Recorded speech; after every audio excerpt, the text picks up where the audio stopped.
What's good? What's good? What's good? What's good, my peopleizations? What's good, my peopleizations? Let's talk about it, my peopleizations. Let's talk about it. So, interesting news. Obviously, we hear that Stephen Espinosa, he responds. Now, here's this. Let's get this out the way, right? Because I'm seeing a lot of videos. Phil J508, you saying 007, Jay Dizzle, LaMarcus Robinson, Boxing Boy Nation, Robert Singleton, Terrence Miller, Brent Lawson, Jay Lee, Pierre Ali, the Honorable Ghost Dog, Reality's Pop Star,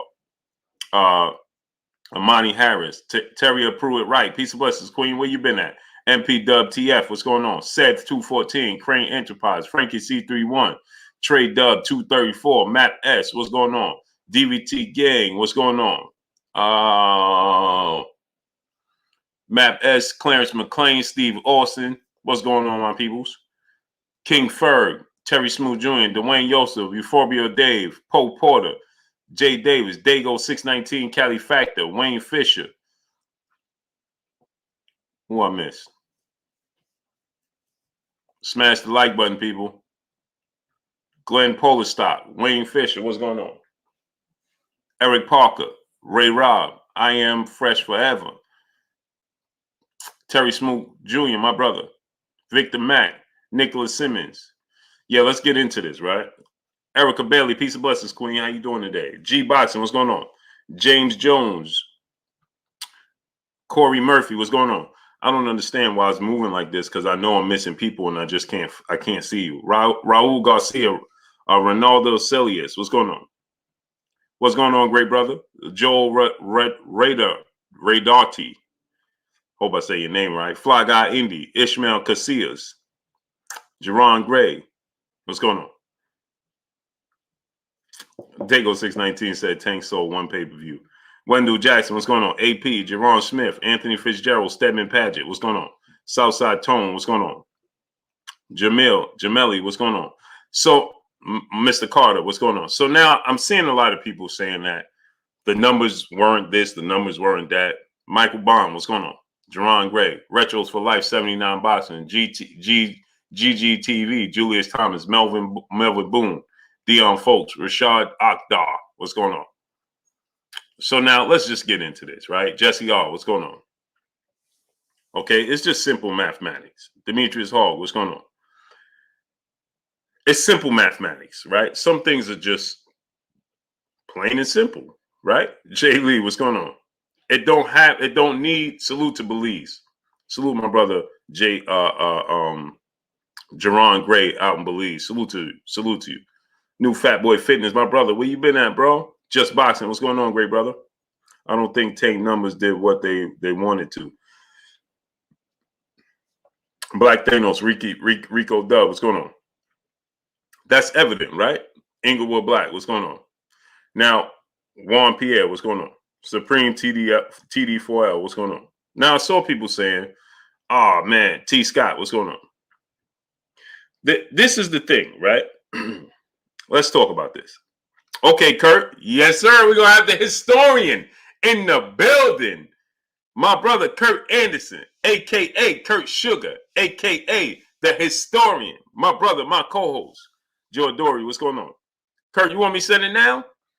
Because we can start right out the gate. You saying 007, what's going on? Map S, what's going on? Boxing Boy Nation, what's going on? The thing with Deontay Wilder is that it seems like he's gotten to the point. Now, I haven't reached out to him about this. Just basing off the two interviews, he stated that, at this point in time, he's Rico Breland. What's going on? Okay, Kurt, I'm going to send it right now. TDLC, what's going on? He's mulling over retirement, right? Like, it's actually become a debate, right? It's become a actual thing. The Jab Jamboree, my brother Act Reach in the building. Go subscribe to my brother Act Reach, the Jab Jamboree. Eric Bell, what's going on? It's now become Klotz, what's going on? Andre Roberts, what's going on? It's now become a thing that is a possibility, right? C Love, what's going on? That he could call it quits. Renee Box Young, my brother Renee Box Young. Go subscribe to my brother Renee Box Young. C Love, what's going on?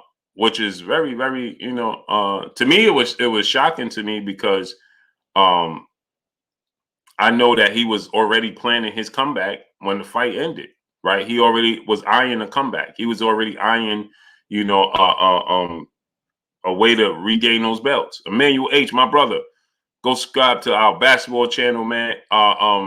Steve Austin, what's going on? Emmanuel, if y'all want to, well, I'll text you. Just text me if y'all want to do the basketball channel tomorrow, and I can set that up. Maurice Bridges, my brother, in the building in the super chat, dropping that half a dub on your boy Blue in the super chat. He said, "What's good with you, Blue? Just showing love. Where you been at, great brother? I ain't see you in a month of days. Hope all is well with you." Smash the like button, people. You see, they slowly sending out the notifications. Kurt, I'm gonna send you the link right now. Maurice, where you been at, great brother? Let me pin up the basketball channel in the chat. And we're gonna talk about a few things. Smash the like button, man. We got 300 people and 100 likes. Where do they do that at? 300 people and we got 100 likes. Come on now.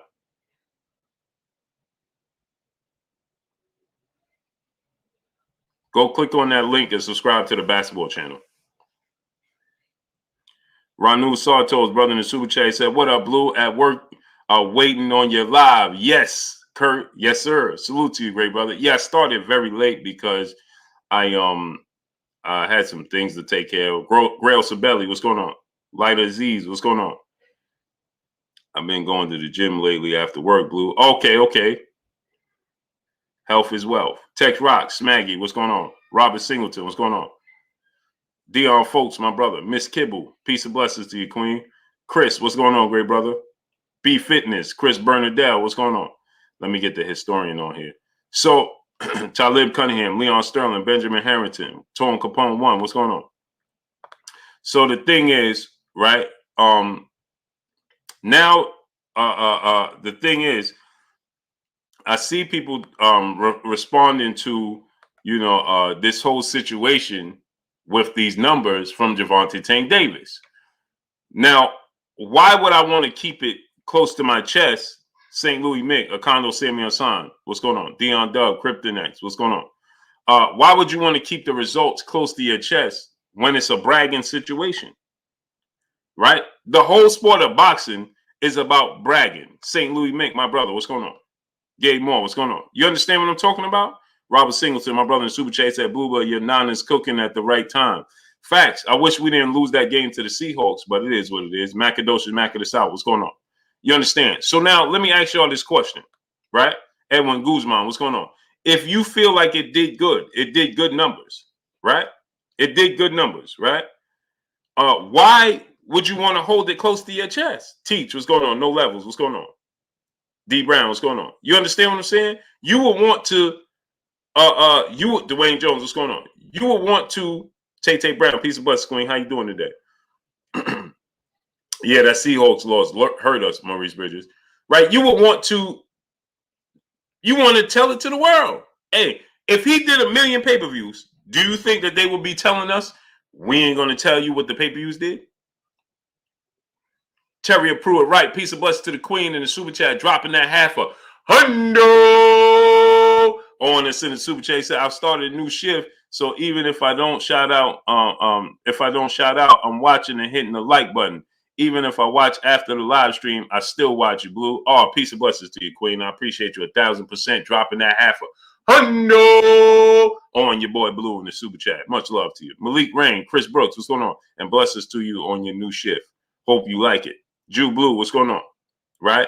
So now just think about this, right? Caesar Leo, appreciate you, great brother. He said you the best in the game. Salute to you, great brother. Appreciate you. So now let's just think about this. Now, again, people are going to say, "Oh man, you just said it because you don't like." Oh man, we just use logic. If he did 1 million pay-per-views, they would want to tell the world, right? And so I saw a video that was done on this. Reginald Rainey, what's going on? And my brother Boxer Eagle made a video about this, and I was thinking about this, right? I listened to it and I was thinking about this. And he said that, a random guy put up a post, right? Boston Social Network. What's going on? A random guy put up a post in which this random guy was spewing these numbers, right? And the random guy tweeted this out, and he stated that it did so on and so forth. Number. I didn't pay attention to the numbers, right? Because the numbers can be inflated, they could be deflated, right? Who knows, right? But he's not a random guy. Hey, Doc McClendon, what's going on? Respect my loop, what's going on? And let me explain to you why he's not a random guy. God's greatest, Ray Patterson, what's going on? If he was a random guy that held no weight or had no information, one Stephen Espinosa would not go back and forth with him. Blue Art, what's going on? Stephen Espinosa chose to go back and forth with this random guy on Twitter. Okay, now I could see Stephen Espinosa initially reacting to him and saying something, but he's not going to go back and forth with him. Brandon Adam Perry, what's going on? William Jones, what's going on? No, he decided to go back and forth. And then he didn't discount that he may have talked to somebody on the inside, but he just felt like they got their information incorrect. Right? And so my thing is this. Why would Stephen Espinosa take out the time to respond to anybody if they weren't on to something? Big George 850, Flubber Lang, what's going on? And I'm not saying the numbers that the fellows spewed out or didn't were accurate or not. What I'm saying is this. Danielle Bolden, peace and blessings, Queen. How you doing today? We know Terrence Crawford numbers. We know Errol Spence's numbers. We knew Canelo Alvarez numbers. We know Deontay Wilder's numbers. We know Tyson Fury numbers. Right? So explain, why don't we know, why can't we know, should I say, Tank's numbers? Simply facts, brother in the super chat. Appreciate you, great brother. And we got my brother, Kurt Anderson, a.k.a. Kurt Sugar, a.k.a. the historian, a.k.a. my brother, my co-host. What's goody with you, Kurt? Hey, Blue, what's going on, man? It's been a minute. Yeah. It's been a minute. It's been a minute. We had some fights going on. I'm recovering, but it's good to listen to you, have sleep, or just sitting up in the bed or laying down, trying to, recover. And the super chats and the participation from the people, hey, it's good to be back. Yeah, man, Kurt, man, you sound great. Yeah, I'm feeling better these days, man. I was listening, before I came in, talk about Tank pay-per-view numbers. I knew it wasn't going to do that well. Sunday night, he didn't have a dance partner, very unknown opponent, But like I said before, it's part of the business. We talk about pay-per-view numbers. Before we didn't, now we do. The pay-per-view numbers is not going to be gaudy, especially if Tank fights somebody like Pitbull Cruz. Who knows what it did? Who knows? That's why they ain't releasing the numbers. And my thing is this, right, Kurt? Jay Lee, what's going on, great brother? Lil Durk, what's going on? Henry King, meditation and relaxation, what's going on? Nick J, peace and blessings to you. The Queen, she says, screaming, Kurt, peace be free, what's going on? Nick J, what's going on? Devontae Richardson, Timothy Paul, Chichi Torres, what's going on with y'all? Yeah, Kurt. So my thing is this, right, Kurt? Is that I don't care if it did big numbers or not, right? Because like you said, Kurt, this became a thing, ironically, when Oscar De La Hoya and Floyd Mayweather were at the height of their careers, right? And it really became a thing. OG Eric St. Louis, what's going on? It really became a thing. Tony TNT Tubbs, what's going on?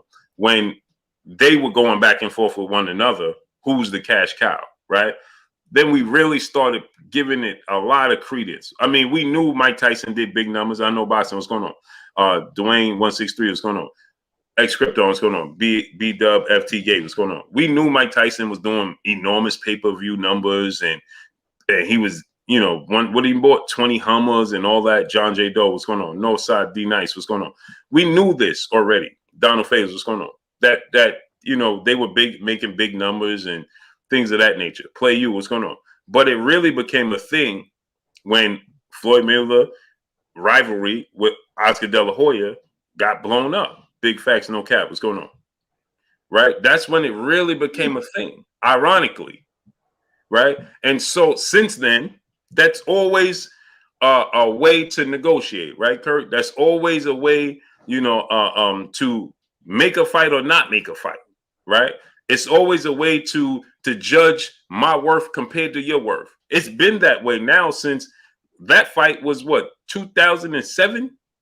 So we talking about what, 20 years, 14 years ago, something like that. It's been trending in that direction. And then Floyd Mayweather continued to make it bigger, make it a thing of those sports situation network. What's going on? He continued, Mr. Carter, what's going on? Dominic Seaborn, what's going on? He continued to make that a thing as he moved forward. Oh, my pay-per-view, I'm the cash cow. And ironically, Master Storm, what's going on? When he signed his fighters, he started to put that label on them. So Tank Davis, Kurt, he's the pay-per-view star. That's all they talk about.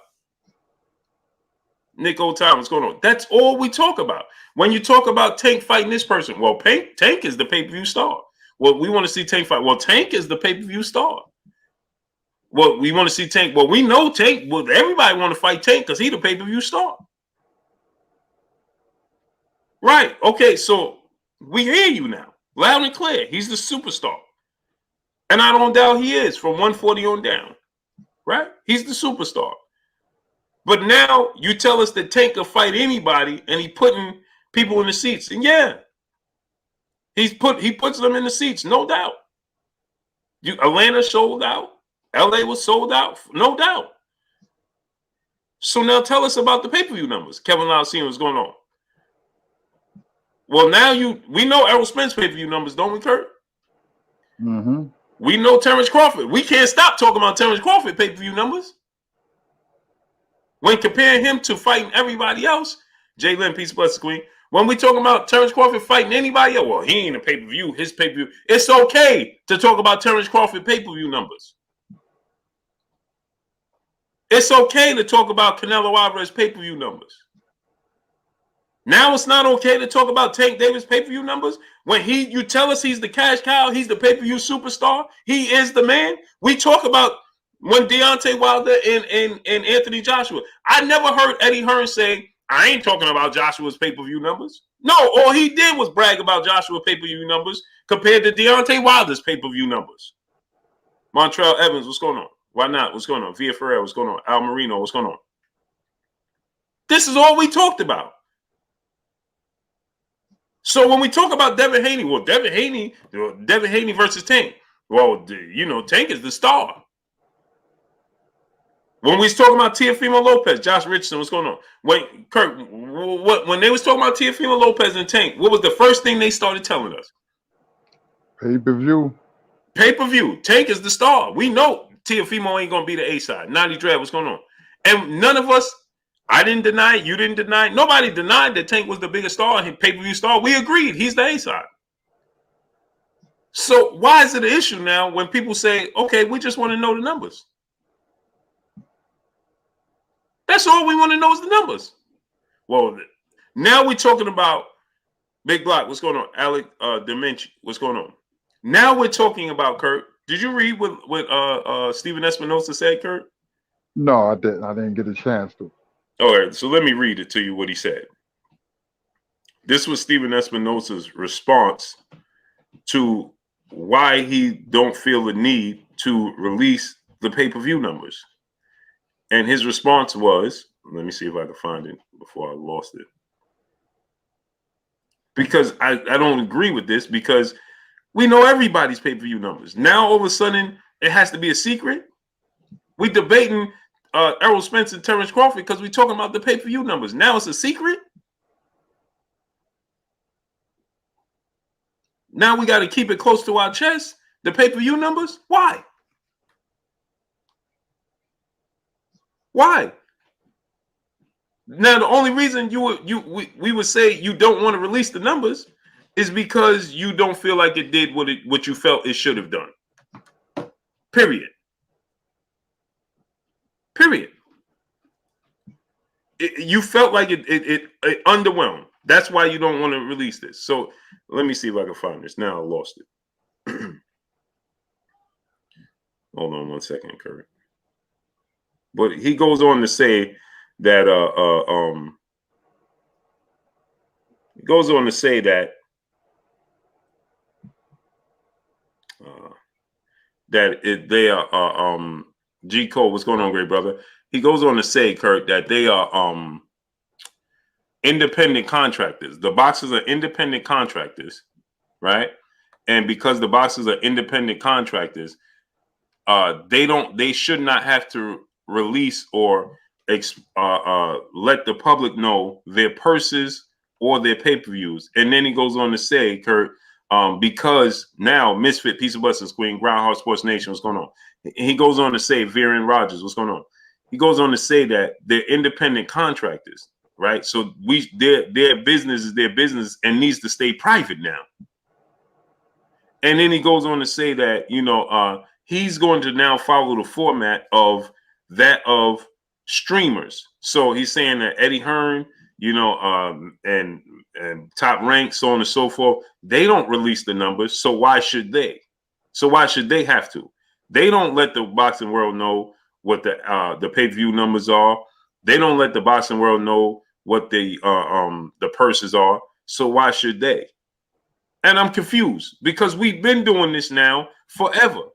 And if Tank is the superstar that I have no doubt that he is, but he's the superstar. So then why don't you want to release the numbers? What are you hiding? I don't get that. I can't find it, Kurt. Oh, man.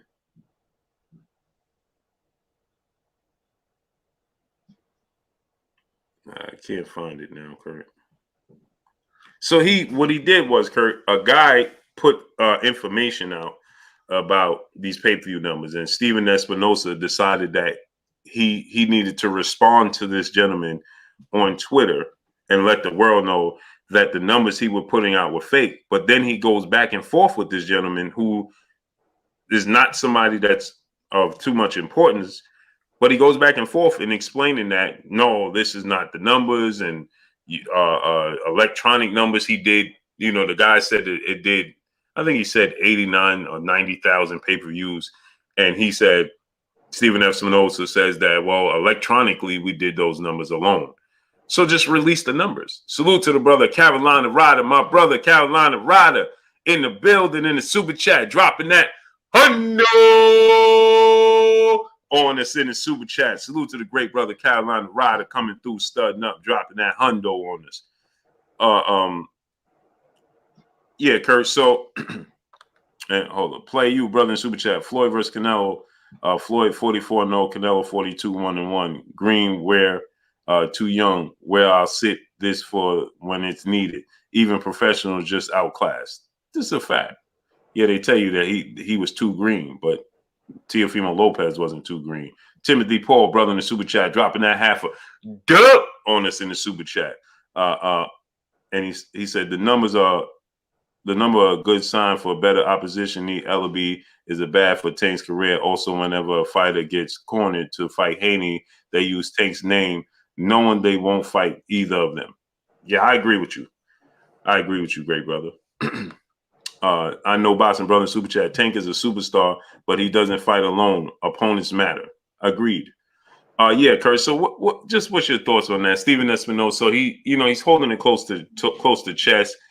Destiny Black, peace of blessings to you, Queen. He's holding it close to chest, and he's saying that they don't need to. Why do they have to release and expose that information when these boxers are independent contractors? And DeAndre Carey, what's going on? And they shouldn't have to release these numbers, so they won't. Machiavelli Mafia, what's going on? Well, what's your thoughts on that, Kurt? Well, this doesn't bowl Tank any well because everybody that's surrounded the shirt and ties, the guy that's in the office is like Espinoza and Showtime and Floyd Mayweather. It puts immense pressure on Tank to bring in them numbers. Tank is not a superstar; he's a star, and I use that very loosely. You know, today's climate is very different. Espinoza is trying to save Tank embarrassment. I'm guessing what I heard, he did 90,000. That's what I heard. That's what I'm hearing from my sources. It doesn't matter. You know, 90,000 on a Sunday night against an unknown opponent. You know, you take it for what it's worth. It's not bad. It's not terrible numbers considering the circumstances. But Espinoza is talking about this like this is some corporate situation. He's a fighter. Independent contractors. What are you talking about? What are you talking about? Just release the numbers. They're gonna come out anyway. Somebody's got some sources, and people always talking, so they're gonna come out anyway. If he does 90,000, because he didn't do that well. I know it. Sunday night, come on, against Pitbull Cruz. No, no, no, no. On a pedestrian weekend, no, he didn't do that well. But it's Espinoza, Mayweather, and Ellaby whose mindset is just making it bad for Tank. Keep throwing that word star around. You can't use that word very loosely. You can't. It's hard to become a superstar or a star. Before, you became a star by just winning and having a big personality. And Tank was very lucky to adopt Atlanta. He fought at the Staples Center, and he fights in Baltimore. Maryland, his hometown. It's where you at that right now that makes a big difference in pay per view. Like Earl is lucky he in Texas. It's a hotbed for boxing. It's a big old state. They love their barbecue and football and sports, everything. Don't mess with Texas. We do everything big in Texas. So Earl has that behind him. Then you got to look at Terrence Crawford, who's from Omaha, Nebraska. That's a college football town. So he's not going to do big numbers. He does well when he fights in the arena because basically, let's be honest, ain't much to do in Omaha but go get a ticket and see Terrence Crawford fight. So you have to factor all that in before you call people a star. Earl has the Cowboys behind him, which was very smart. He fought right after the Olympics, so things went right for him. And with Canelo has a built-in fan base. He comes from a boxing starved country, where he's different, he's unique. So that works for him.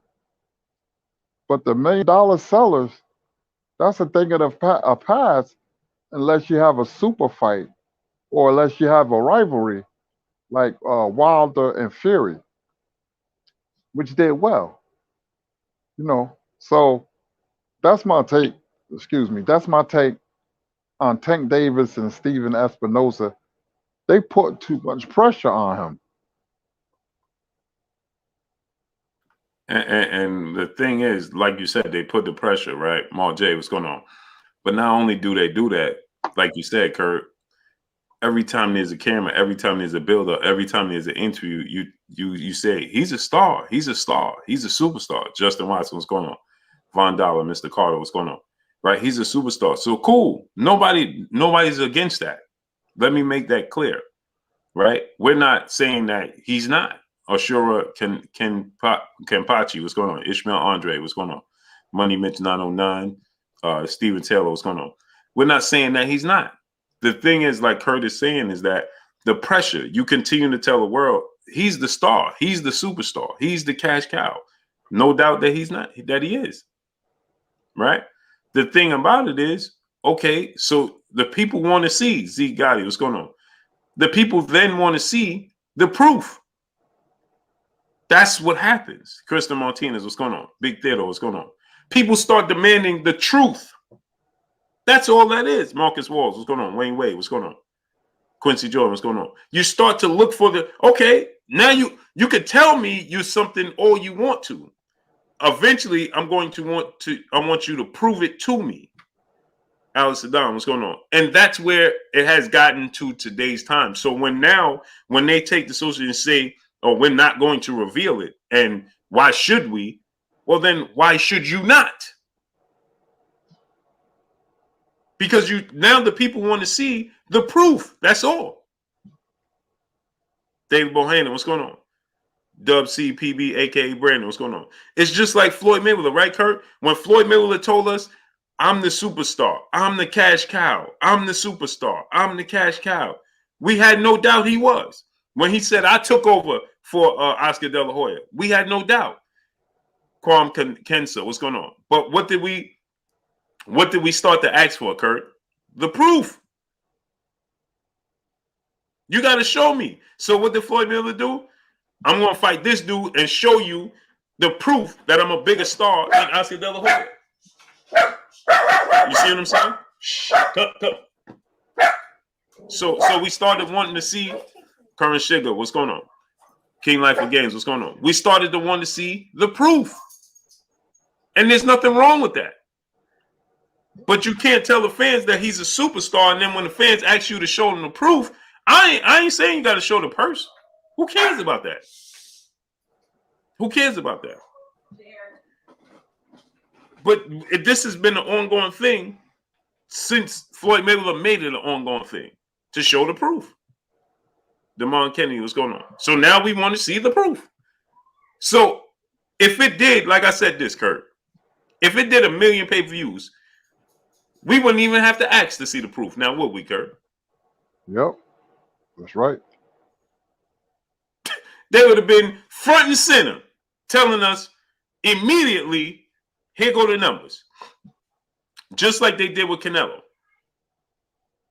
So I understand what he's saying, but here's the difference, though. Destiny Black, peace and blessings to the Queen in Super Chat, said, Blue, PBC got to stop pouring all these fights in pay-per-view, i.e. Thurman versus Barrios. Who want that? Looks around, not Destiny. Facts, I agree. You got Luis Ortiz versus Charles Martin on pay-per-view. Keith Thurman versus Mario Barrios on pay-per-view. I mean, come on. David Bohannon, brother in Super Chat, just support and blessing. Salute to you, great brother. Right? So, and Kurt been going so long, we got a lot to talk about. So that's my thing, Kurt, because he said, well, the streaming app don't do it. Well, you're not a streaming app. Newsflash, Steven. You're not a streaming app. You've been doing this before the streaming app. So, and we question the streaming apps. Everybody questions Eddie Hearn. Yeah, they don't show it. But guess what? He said the streaming apps. No. So you only singled out one because Bob Arum tells us ESPN numbers, don't he, Kurt? Mm-hmm. We know ESPN Plus numbers. That's how we know Terrence Crawford numbers, and Terrence Crawford didn't deny those were the numbers. And he said, well, the reason they were so low because I was on their streaming app. So they told us Terrence Crawford numbers on the streaming app. So you're wrong. When you say the streaming apps don't do it, well, like we know, Kurt, it may or may not be that number. But it's around that. It's around about close to that number. So, yeah, the streaming apps, you're wrong. The Zone don't tell us the numbers. ESPN and everybody else tells us the numbers. So now you're saying, well, I'm going to follow the rules of the streaming app. For what? Your whole point of you doing your pay-per-view model the way you do it is to prove that they doing it wrong. The Great Dell, what's going on? The Great Dell said Tank is still young. Floyd know it. He's 27, brother. Please stop saying he's too young. He's 27. He's in his prime. Ranu Sarto's brother in Super Chat found out I'm going to be a grandfather And Kurt, good. Yes. Oh, salute to you, great brother. Congratulations, man. Congrats. First time? Salute to you, great brother. Don't let my wife hear that, boy. Grant Gabriel, brother in Super Chat, worried that Floyd is stunting Tane's growth as a fighter with his level of competition. Salute. Cam Joseph, what's going on? See, my thing is this, right? Salute to my brother Ronald Santos in the becoming a grandfather, man. Blessings to you. So yeah, Kurt, my thing is this. See, people saying he's too young. Floyd knows he's young. He's 27. He's 27. How young is he? He's older than Teofimo Lopez, Devin Haney, and all of these dudes. He's older than them. He's older than all of these guys. He's not too young. This is the time for him. Mimo Perez, what's going on? AP, what's going on? 817 Boxing B, what's going on? So my thing is this, right, Kurt? Why would, if you've been doing it, having success a certain kind of way, if you're Showtime HBO model, right? Your biggest competitor was HBO. Why would you fall if HBO fell out?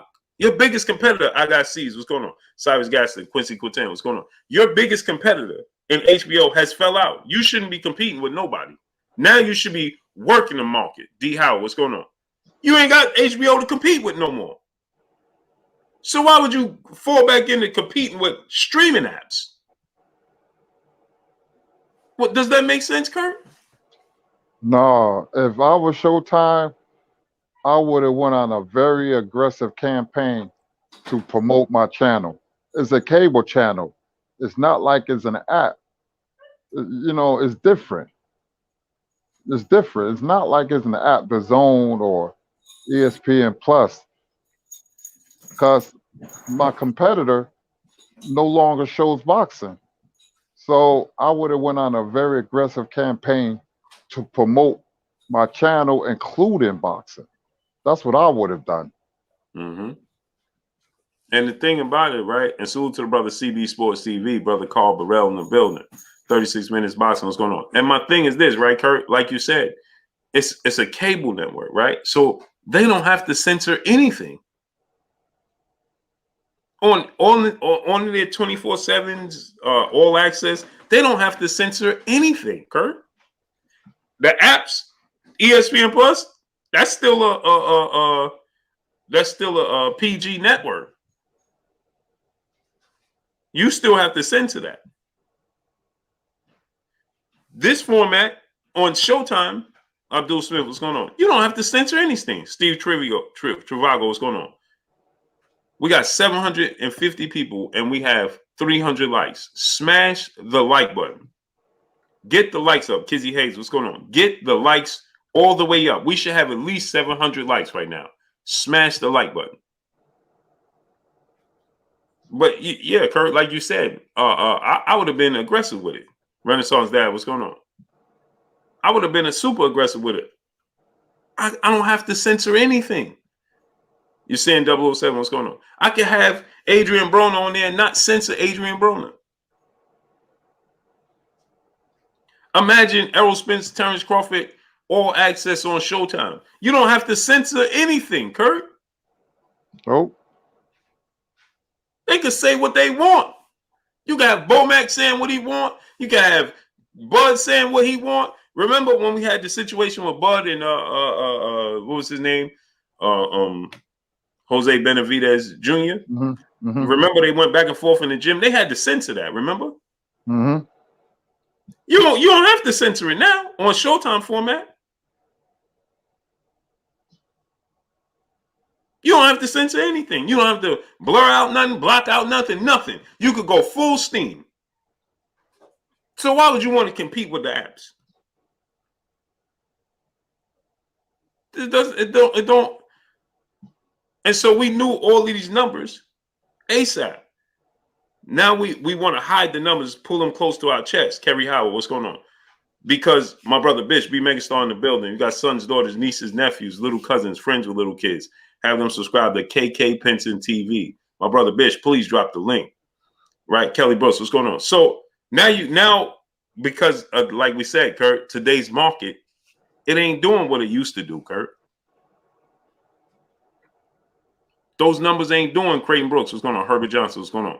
Those numbers ain't doing Christopher Martinez. What's going on? Big Al House of Pain. What's going on? Those numbers ain't doing what they used to do, Kurt. And now, miraculously, everybody wants to keep the numbers and the purses close to their chest. I don't understand that. Like I said, and you said, Kurt, it's a different climate. Who cares? If Tank did 90,000 pay-per-views, who cares? Because if he did 90,000 pay-per-views, I would also like to see how many people illegally streamed his pay-per-view. Because I could only imagine how many people illegally streamed his pay-per-view. Jamon Rummels, what's going on? What was the number, Kurt, when Tyson Fury, Deontay Wilder was 20 million illegal streams or something like that? About 20 million. That's amazing, man. It is, and it still did well. Right. So imagine, Kurt, if just all you needed was a percentage of that, and it would have did 1 million. Just all you needed was 1 million. It would have been 750,000. So it would have been 1.7 million pay-per-views without the illegal streams. Jamon Rummels, what's going on? That's amazing, Kurt. And so I could only imagine how many people illegally stream Tank's fight. So you take that, I'm sure it was well over 5 million. Well over 5 million. Well over 5 million. So imagine, Brooklyn Finance brother in Super Chat, they thought they can plug any fighter against Tank and it still make the numbers. Fans are fed up. They're getting tired of hey, you said it. Museum by Musi TV. What's going on? You said it, great brother. Destiny Black, peace bless to the queen in Super Chat. I have Showtime and I love watching fights on there. I'm old and I find these apps so egregious, like chicken and waffles. LOL. Yeah, it's you know what it is for me, for Kurt. You know, we gonna find it's, even though it could be an inconvenience, we gonna do it. Terrence Crawford was right, Kurt, when he said, you know, I got older people, you know, that just was like, hey, man, I can't find it. And they just said, man, whatever, and threw their hands in their head. Right? Because you tell people, hey, man, it's on ESPN. Peace bless to the queen, Destiny Black in the Super Chat. Appreciate you, queen. You got people, hey, man, it's on ESPN. People will forget. It's an app, this, and that. Like for instance, Kurt, I'm watching the Lomachenko-Comey fight, right? And I'm doing the fight, right, Kurt? And I'm like, where's the post-fight press conference? Where's the post-fight interview? Right? And then I realized everybody's in the chat like, nah, Blue, the post-fight interview is on the app. That's ridiculous, Kurt. Mm-hmm. This is where we at. You know. Right. Go ahead, Kurt. Listen, I've seen a change because when Floyd Mayweather first pay-per-view, remember, he did 350,000 his first pay-per-view. Mm-hmm. That's great. He's the last of the Mohicans, the last of the old school, new school fighter. Because remember, he fought in the mid-90s, he started, and he fought in the 2000s, the new school era. So he's important when you talk about history, you know, with the pay-per-view numbers and the money and the business side. He bridged the gap. But there's only one Floyd Mayweather. If you think Tank gonna do what Floyd did, then you know you're hallucinating. There's nowhere near that because things started to change. You know that the apple cart got upset with the pay-per-view. You're gonna have to have a rivalry. Golovkin, Canelo, Wilder, and Fury did well because you know why? They were rivals. They were rivals. It captured the public's imagination. I believe Canelo and Golovkin. I don't know the second fight. I believe the first fight did 1 million. I believe, Mm-hmm. Mm-hmm. you know, and they might inflate the numbers, but that's natural. But it did well though. It Mm-hmm. did well because they was rivals and it was a competitive matchup. Mm-hmm. Wild and Fury the same way. With all the controversy, it sells. Mm-hmm. But Cruz and Tank had no juice. They had no rivals. They had no rivalry. Mm-hmm. He was just a contender. It should have been on Showtime. Mm-hmm. But that went over everybody's head. Then the fans start talking about pay-per-view and what have you. So when the fans start talking, it start building up steam. Now it became a part of boxing, where back in the day it didn't. We didn't care about the purses. I mean, we when Sugar Leonard made $10 million, we ooh and ah because of the money, but we didn't care about his purse. We never, heard an athlete making that kind of money. But that's why Floyd Mayweather is important, but it could backfire because you put immense pressure on Tank. Plus he's not fighting nobody of note like a Teofimo Ryan Garcia or Devin Haney. So, you have to factor in those you know, about pay-per-view. It's just different, man. Boxing in general is not where it used to be. It's a second, if not third tier sport, which is horrible. Which is horrible. But you're always going to have a rivalry, and Even the it, networks are rivals. yeah, and it's going to do well when you have a rivalry. It has to be homegrown, or you can manufacture a rivalry. Like Crawford and Spence is a rivalry now. I don't Mm-hmm. know what it's going to do, but it's a rivalry, so it should do fairly well. But anything else, pay per view is going to be low by our standards. Exactly, Kurt. Emmanuel H. Brother in Super Chat. Good to hear Kurt, aka Mr. Barry White. Al Green, salute, great brother. Thank you, man. Mr. Barry White, Al Green, salute to you, great brother. Yeah, man. Eric Salazar, brother in Super Chat. He said, "One love, Blue and Kurt. Salute to you, great brother." Ecstasy when you lay down next to me. I love Barry White, man. I love him. Yeah, me too, man. Love Barry White, man. Oh, me too, Kurt. Jude 12, what's going on? It's just you and me. Every time a mother. Oh, man, I love Barry White, Kurt.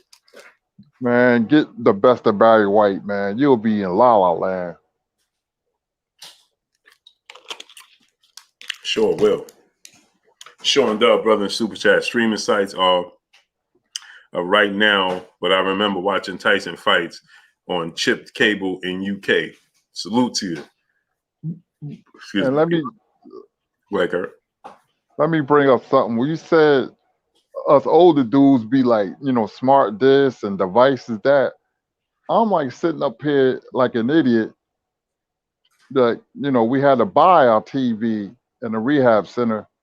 So my wife went out and bought me. I said, "Give me a smart TV." It couldn't be 40 inches or more, so I had to be 40 inches. So I said, give me a smart TV, because they don't have a lot of channels in this place. Mm-hmm. So, like an idiot, I'm like trying to. It says Netflix, get started. Now I have an account on my phone. Now, like an idiot, I'm pressing get started and trying to go from scratch about signing up for Netflix. And I'm like, wait a minute, Kurt. All you have to do your email and your password. sign in. So I pushed that in, and then it came through. So that's just so I know what you're talking about because I know the basic essentials, but Mm-hmm. there's a lot of stuff like I had to learn how to work this TV, man. I'm like I'm from the old school. Mm-hmm. you Mm-hmm. know, let me ask you guys something. I've been binge watching Narcos. Yeah, I've seen that before. That's a great series, man. It sure is, Kurt.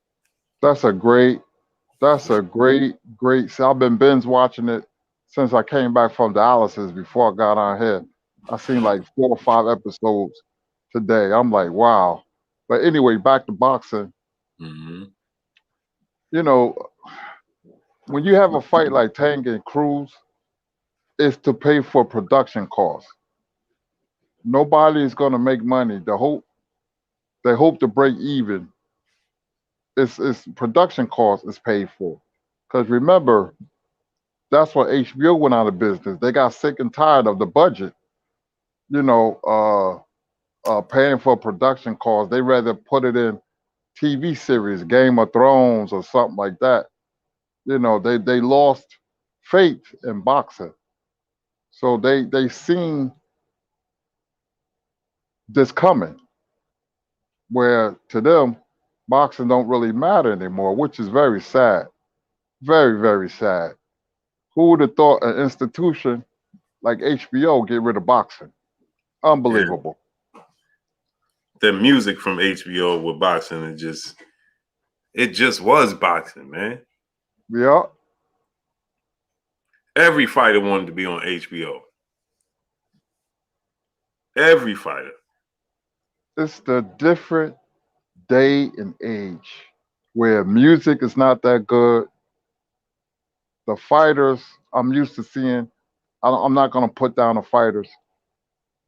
I'm used to seeing great fighters, master boxers like James Toney and Mike McCollum and Bernard Hopkins who fought at the same time. Nigel Benn, Chris Eubank wasn't as great as them, but they were great. Mm-hmm. Yep. So I'm not gonna, you climb in that ring, you show me, son, you got heart. Mm-hmm. But they just won't fight each other. And I told you Blue, we're not going to see no round robin with all the lightweights. They're going to start moving to different divisions. They're going to start moving different ways. Teofimo moving up to 140. Ryan Garcia don't want to fight. Tank Davis pick and choose whoever he want to fight. You know, it's unfortunate, but and for people who don't know, the golden age for black fighters was 1938-40. Golden age. You had so many great fighters, and they all fought each other. So that's why they was respected. And you had a lightweight division in 1944, Blue, Mm-hmm. just like now. Just like now. Tank Davis is Ike Williams because Ike Williams was a puncher, and he was the star of the division. You had people like Jimmy Carter, Ike Williams, Bo Jack, and Bob Montgomery. You had 5 or 6 lightweights who were stars, who all became champions, who all fought each other. So it was different back then. And, Mm-hmm. and, and people, the public, know when you fight in stiff competition because they automatically will become a fan. So that's my take on it. Mm-hmm. Yeah, it's just you're right, Kurt. You're right. It's just a different time, man. Maya Egypt, peace of blessings, Queen. Ash Crypto and brother in the super chat. He said, wonder what Kurt think about T.O. Haney, Tank, and Loma. Well, it's been a changing in the guard, and I pick Haney, but I'm gonna have to pick Tank over Haney because I see flaws in Haney, and I'm not seeing any growth in Haney. If he could beat Tank, it's a close fight, 50-50. But with Tank having a hard fight like he did against Cruz, you give all the credit to Cruz because he prepared for Tank. He studied Tank. He kept his elbows tucked. You know, he didn't fight wild. He fought with controlled aggression. He fought as well as he could fight, and he gave Tank a good fight. But this was kind of fight that Tank needed, and Tank got a good chin. You know, but he could box. He could do other things. So I like him over everybody. Well, I forgot about Lomachenko, man. The way he looked, you know, he just took Comey to school, you know. But it's Lomachenko, Haney, and Tank, you know, jockeying for position. And can you imagine all of them fighting each other? You know what? Teofimo 140 with Ryan Garcia coming up the rear. That will bring the fans back. That will put a lot of interest back in the sport of boxing. It's competition. It's competition. People know, the public know when they look at a superstar fighter, like, he got a hard one now. This ain't no pushover. We don't know what's going to happen. You know, you get that expression. Cause I still do it. I'm like, that's a tough fight, you know, and I'm interested. So, you know, that's the difference now with boxing blue and check. It just needs to happen. But it ain't gonna happen. And I hate to be negative, but I've seen enough. Crawford and Spence should have been happy. We get lukewarm matchups and say they're great matchups where they're not. They're lukewarm. Like Chris Colbert and Shakur Stevenson, because of the styles, will be a great fight. I would love to see it. But do I have confidence in happening? Not right now. No. Shakur Valdez, I kind of know Shakur going to win, but I want to see it because it does interest me. Valdez is a pretty good fighter. But the matchups is not intriguing. They're not. Yeah, and again, it should just be happening. Like Russ Petit, what's going on? Like I was saying, and smash the like button, people. Get the likes up. We should be having close to 1K likes. Smash the like button. Get the likes all the way up. But Kurt, these fights should be a no-brainer. It's amazing to me, Kurt, that we look at fights like Shakur Stevenson and Oscar Valdez, and people actually say, Larry Diller, what's going on? Full movie episode, what's going on? Brown Lumber 909, what's going on?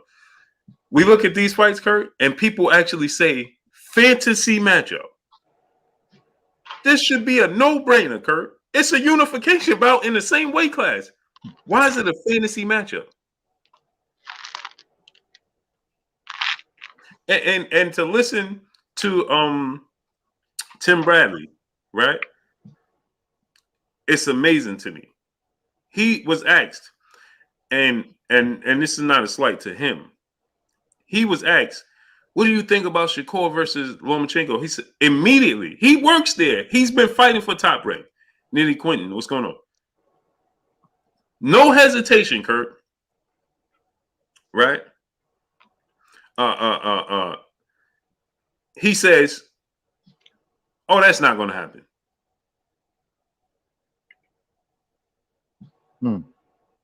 He didn't even hesitate, Kurt. Not even a thought about it. Nothing. Nothing, Kurt. Oh, what do you think about Shakur versus Lomachenko? Oh, that's not going to happen. Like, wow. It's not even a question. It's not even, we're not saying, oh, when that happens. We're not saying, I can't wait till it happens. Lord Sweat, BM, what's going on? We immediately, the first thing you say, off the hook girls, what's going on? is, oh, that ain't gonna happen. And my response when he said it, Kurt, was, yeah, he's right. I ain't even question him. Malik Bowers, what's going on? That's a shame, Kurt. That's a shame. Jesse Green, what's going on? That the first thing we say is these fights ain't gonna happen, and they in the same weight class, and these are unification bouts. It should be simple mathematics. It should just be simple math. This should be a no-brainer. But the first thing he said, oh, that ain't gonna happen. They're only 5 pounds apart.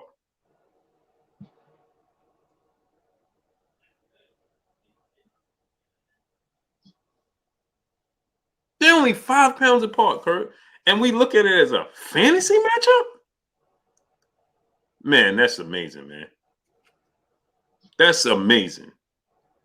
M-Stack 85, what's going on? That's amazing, Kurt. I can't understand it, man. It's disappointing. And that leads me to this question for you, Kurt, with this whole Devin Haney, George Kambosos situation. I think that the pressure that us saying that we want this fight with Devin Haney and George Kambosos, I think it's starting to get to them. Because I don't know if you saw with Lou DiBella. First of all, Kurt, did you see the whole saga with this Devin Haney and George Kambosos situation? Yeah. Okay. So, you know, he on Friday, he let it be known he can't wait to fight Lomachenk. You heard that, right? Mm-hmm. Okay. So now today, Lou DiBella has done a bow face. I don't know if you heard this. So now Lou DiBella says that, well, they're going to wait and they want to get another fight in, and they'll fight Loma when the WBO orders it and mandates them. But even if they this is what Lou DiBella said today. Even if the WBO does order and mandate a fight between Lomachenk and Kambosos, by the time it happens, they can squeeze the fight in, another fight in. Hinting, but he says, but we only want a big fight, a lucrative fight, hinting at Devin Haney fight now. And I think that, Kurt, is just, you know, the amount of demand for that fight is starting to build, and they're starting to see it. Now, they still, at the end of the day, will do what they want to do when all said and done, right? But I definitely feel like it's starting to build, and they're starting to feel somewhat of the pressure, and they're saying to themselves, okay, maybe we need to make this fight happen with Devin Haney. But it's again, it should be a no-brainer because, yeah, Lomachenko, he looked great against Richard Comey, but that's Richard Comey. And this is a guy that was already had 2 losses and been knocked out. And his style is tailor-made for Lomachenko, right? So he beat Nakatani and Richard Comey. Those are 2 guys Teofimo Lopez already beat. So why not fight Devin Haney, fight for undisputed, and then the winner fight fight Lomachenko. I mean, Richard Comey is 35 years old. He has 3 losses and been brutally knocked out by Teofimo Lopez. Quincy Carter, what's going on? Larry B, what's going on? Brian Corbett, what's going on? So, you know, why not Lomachenko gets to fight the winner of that fight if the WBO orders it? Tone Capone, what's going on? I think it just should be a no-brainer that Devin Haney and George Kambosos fight, and Devin Haney don't mind. He's going to make his – see, here's the thing, right, Kurt? He's going to make his biggest purse against Devin Haney with Matchroom and DAZN. And he's going to fight for legacy because we haven't had a lightweight undisputed champ to hold all 4 major sanction belts and be the lineal champ since they made the WBO a major belt. So history will be made. They'll become the 7th undisputed champion in the history of sport of boxing to hold all 4 belts. So it just makes sense. And you're going to get your biggest purse, and you could do it in your backyard, Kurt. So Devin Haney don't mind going to Australia, so you can fight at home. You're going to get the biggest purse of your career because we know Eddie Hearn just did his last fight with Matchroom, so Eddie Hearn clearly knows what his biggest purse was. Eddie Hearn is going to one-up that to fight in your backyard right? And and then on top of it, right? You get to it's for legacy. XLB Fernandez. What are you talking about? And you're not a fan of the sport of boxing at all whatsoever. How about that? So, but what do you think about that, though, Kurt? Will he make more fight than Haney in Australia or Lomachenko in Australia? Because Lomachenko seems to be the sexier pick. I mean, will he think legacy or he thinking business? That would be George Kambosos. What do Well, you think? see, for me, see because Bob Arum ain't paying no big money. He ain't gonna do it. Now, Bob Arum, he'll seek out a investment group to help pay it, but Bob Arum ain't gonna he ain't gonna pay them big money. Eddie Hearn's gonna pay big money for that Kambosos fight, so he gets the legacy fight, the money fight, and he gets to go back home. Where Bob Arum, he allowed to go to Australia. Remember, he didn't want to make the Teofimo Lopez Kambosos. He's not a big believer in Kambosos. Now he'll believe in him because of the belts. TR, what's going on? But he ain't a big fan of Kambosos. And for Bob to go to Australia, he ain't going in his own pockets. So they're going to have to find an investment group to do so. So there's a lot that come along with that, where Eddie Hearn is going to do it himself. He don't need no investment group. He going to do it himself. Go ahead, will Kurt. the attendants pay for the fight? Because they come out for fights in Australia. I mean, 60,000, 70,000 people and the coverage. So, you have to ask yourself that. I just got a strange feeling he'll pick Lomachenko over Haney. I just got a strange feeling. Oh, unless he says, hey, I want to become undisputed, so I'm going to pick Haney. But Lomachenko, with his name and the reputation, he may look at him as the sexier fighter in terms of notoriety. Mm-hmm. I'm just saying. I could be wrong. No. You're right. Lomachenko is a because of the way he's been built up as the greatest thing since sliced bread. So, and he is a good fighter, no doubt about that. Can't deny that. Good. He's definitely a good fighter. But the thing is, they don't highlight none of his flaws. He can't fight going backwards. No. And like I said, if you're an athletic fighter, you can beat him. Comey doesn't have the physical attributes to deal with Lomachenko or Nakatani. He'll beat them from sun up to sundown twice on Sunday. With fighters like that, fighters who are not that skilled, who are punchers and come forward, don't move their head. Oh, he'll tee off on them. If Linares was 3 or 4 years earlier, he would have beat younger, him. because he understood and he tried to, because he's just a little ring worn. He stood in there. That's why when he knocked Lomachenko down, he knew what spot Lomachenko was going to be at, and you got to have quick feet and plus with Teofimo, when you slide to the right, you slide with Lomachenko. I studied Lomachenko. I know how to beat him. See, Shakur is athletic. Tank is athletic, so he's going to have trouble with them.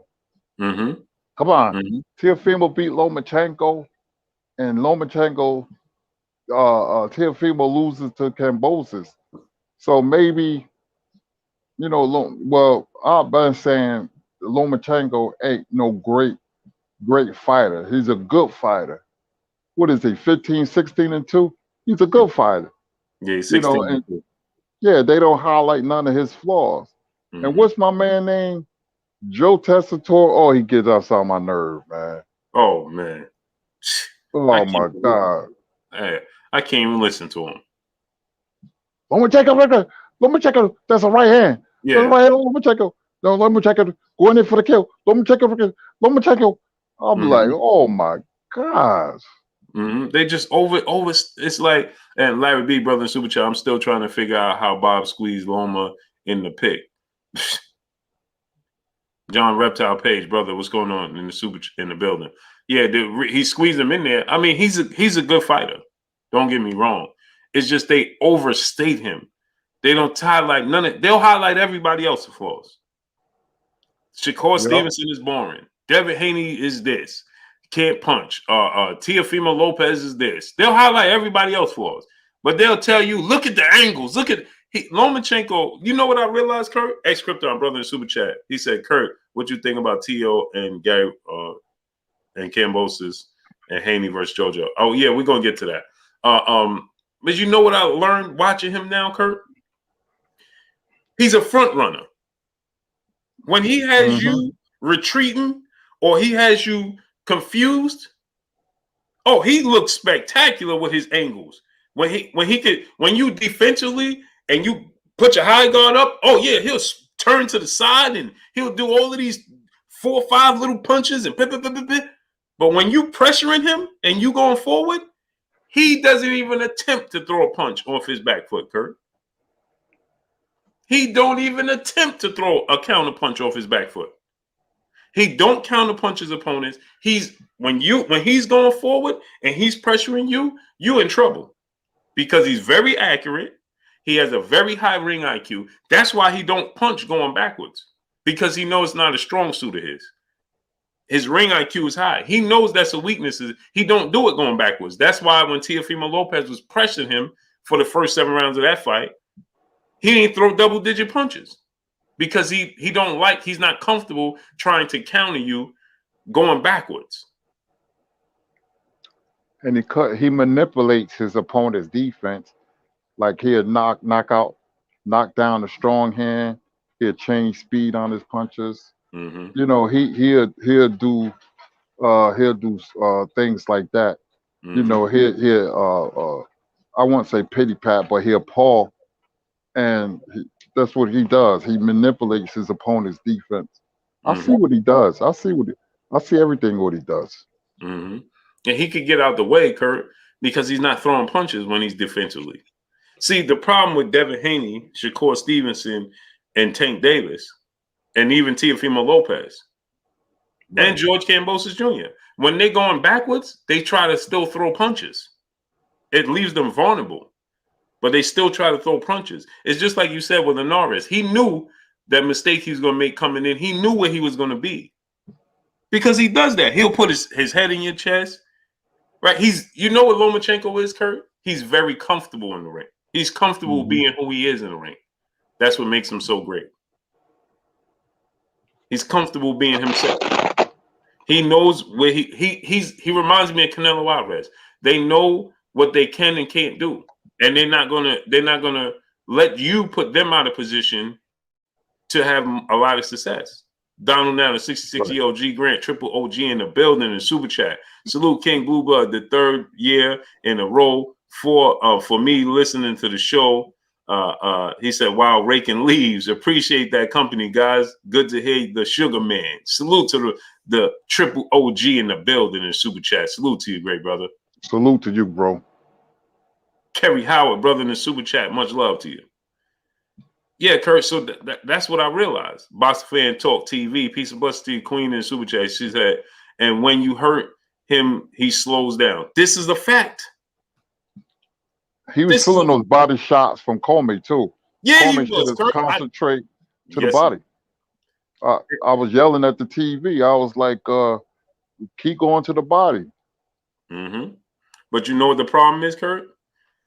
He's smart because when you go into the body, you leave yourself vulnerable, and he's good coming forward, Kurt.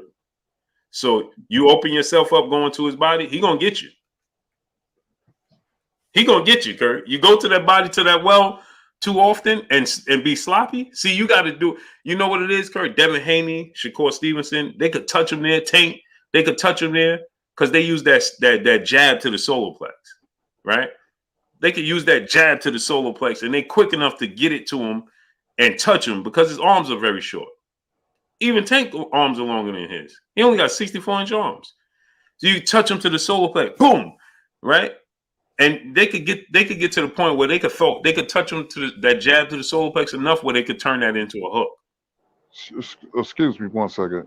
Mm-hmm.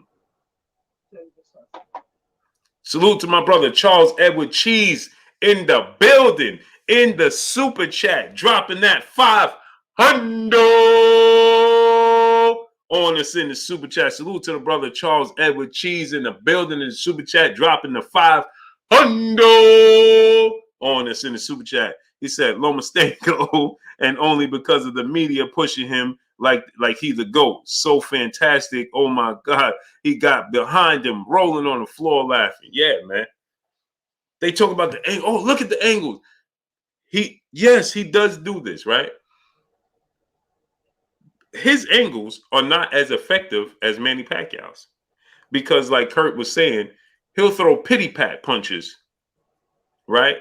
Popcorn punches just to get your attention, to open you up to what he really wants to throw. He's very smart. Very smart in his approach. He's very smart in doing it, because he'll do this, and you open up and then boom, and here come a hard left hand, boom, right? So he's very smart how to get you, like Kurt said, he manipulates you. He starts moving your hands down, and he's knocking your hands down, and he's doing all these things, and he's very, boom, he gets you. He gets you. Because he's going to get you. He's smart in the ring. Larry B, brother in Super Chat, he said, I started listening to boxing on mute many years ago. The announcers have you wondering if you're watching the same fight. Oh. Mm-hmm. Every time. Rasheem Daniels, brother in the Super Chat, much love to you. Hey, they'll get you every single time. Every single time they'll have you questioning and wondering to yourself, am I watching the same fight? Am I watching the same fight? It's just like this, Kurt.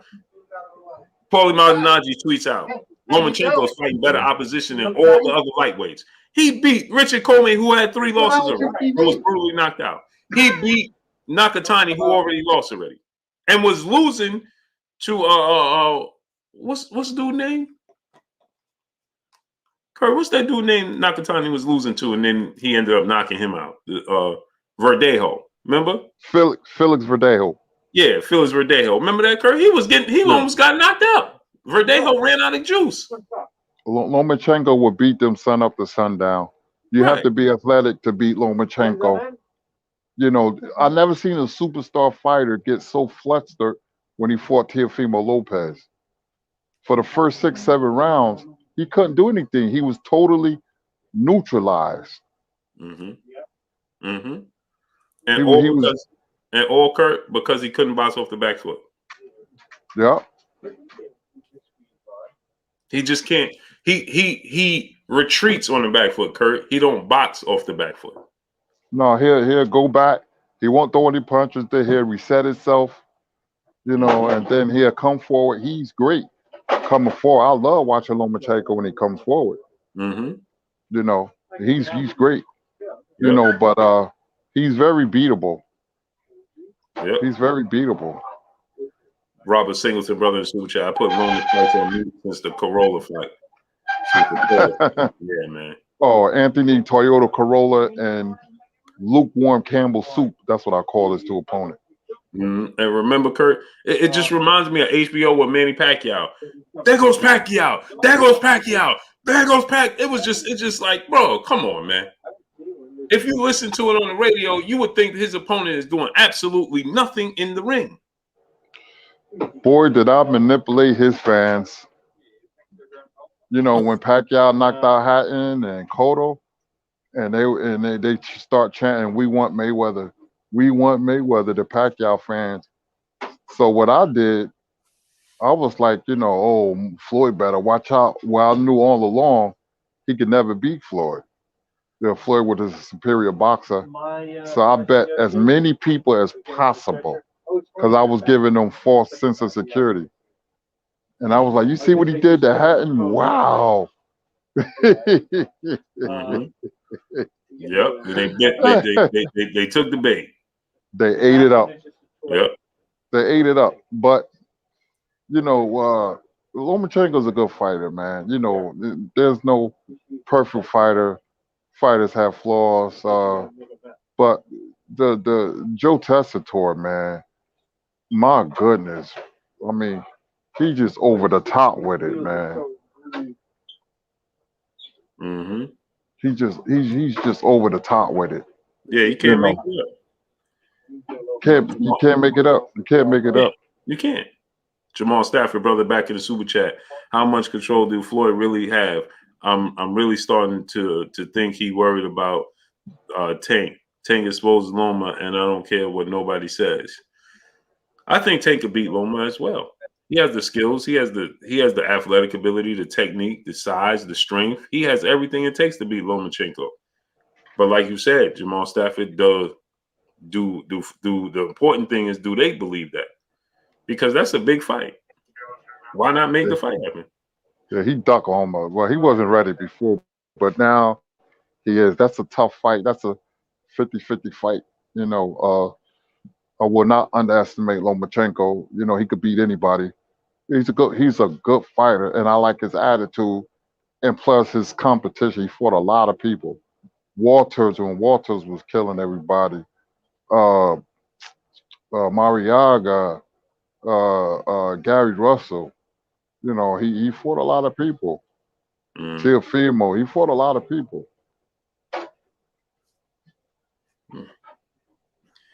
Antonio Giles, brother in the super chat, dropping that dub on us in the super chat. Loma clearly has the best resume out of all of the fight. All of them fighting. Devin only has one good win. Gamboa was coming off a knockout loss, and Linares was knocked out by Loma and got knocked out again before he fought Devin Haney. Okay. So Antonio Giles, appreciate you in the super chat. Much love to you. But see, this is why I tell y'all that you should do your research before you say these things. Okay? Yes, Lomachenko has fought these guys, right? But the question is, you should be asking is, how did he get the opportunity to fight these guys without proving himself? So here, Antonio Giles, let me just drop this on you as you say that. Yeah, he does. He fought Linares, but does that mean that Devin Haney wouldn't have beat Linares? No, Devin Haney would have beat Linares then. You said he beat Gamboa late. Okay, but he would have beat Gamboa as well, right? Earlier, before he was knocked out. Now, this is the question that you should be asking yourself instead of trying to defend Vasyl Lomachenko's resume, because he's fought some good fighters. But the question is, how come all the other fighters can't get the opportunity that he gets? Because, see, he fought for a world title, his first fight as a professional. His first fight as a professional, he fought for a world title. Then his second fight as a professional, he fought a guy who was a journeyman who, and did you know this, Kurt? In Orlando Salido's first 15 fights, Kurt, he was knocked out 5 times and had 2 draws. Mm-hmm. In his first 15 fights, Orlando Salido was knocked out 5 times and had 2 draws on his resume. And this is a guy who beat Lomachenko in his second world title opportunity. In his second fight, he fought for a world title. And then he lost to Orlando Salido. Then what did he do? Coming off a loss to a journeyman in Orlando Salido, AJ64, what's going on? A journeyman in Orlando Salido who had 12 losses. I love the Steelers. 12 losses and 2 draws by the time Lomachenko fought him. He lost to Orlando Salido. And then guess what he got? His very next fight. Nev's Nation, what's going on? You know what he got? He got awarded another opportunity to fight for another world title coming off of a loss. Now as a professional, he's 1-1 and lost to a journeyman. And now his third fight, he gets the opportunity to fight Gary Russell Jr. for another world title opportunity. And remember, Kurt, Gary Russell Jr. was upset. He was like, how's this dude? It took me all this time to get to this position. And this dude is coming in the sport of boxing and with 2 fights, both being title fights, 1-1, losing. How's he fighting me? Why do I have to fight him for a world title? And how's he getting this opportunity? So that should be the question. You shouldn't be talking about his resume because he's been handed the keys to the Lamborghini. He didn't earn his way to this Lamborghini. And let me enlighten y'all again, because he turned professional at 26, going on 27 years of age, which means that he was a grown man in the amateurs. Everybody lusts over his amateur record and resume. He was a grown man competing against young adults and teenagers. Period. So it's all about opportunity. So you give them the opportunity. Let's see if they win. Because Tank could beat Orlando Salido. Because you got to look at it from this standpoint, right, Kurt? See, people are saying, well, Tank with 2 fights couldn't beat Orlando Salido. Well, Tank with 2 fights wasn't 27 years old either. So Tank right now is 27 right now.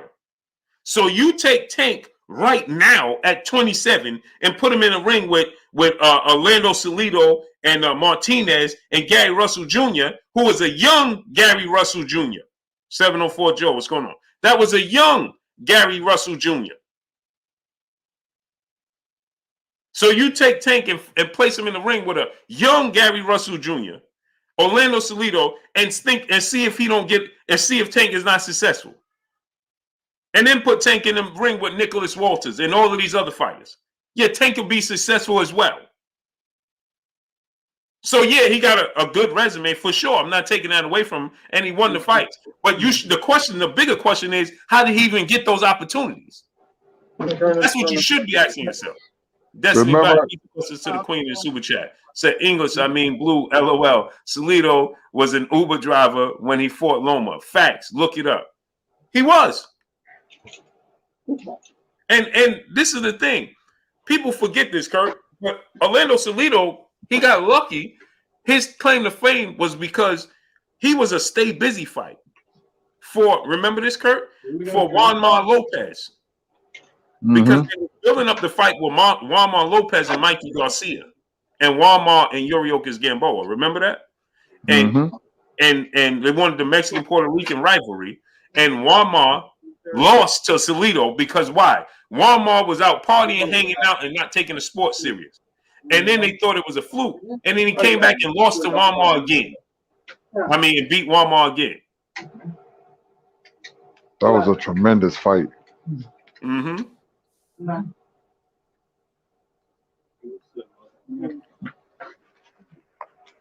Remember they was comparing Lomachenk to Mayweather, saying he was better than him?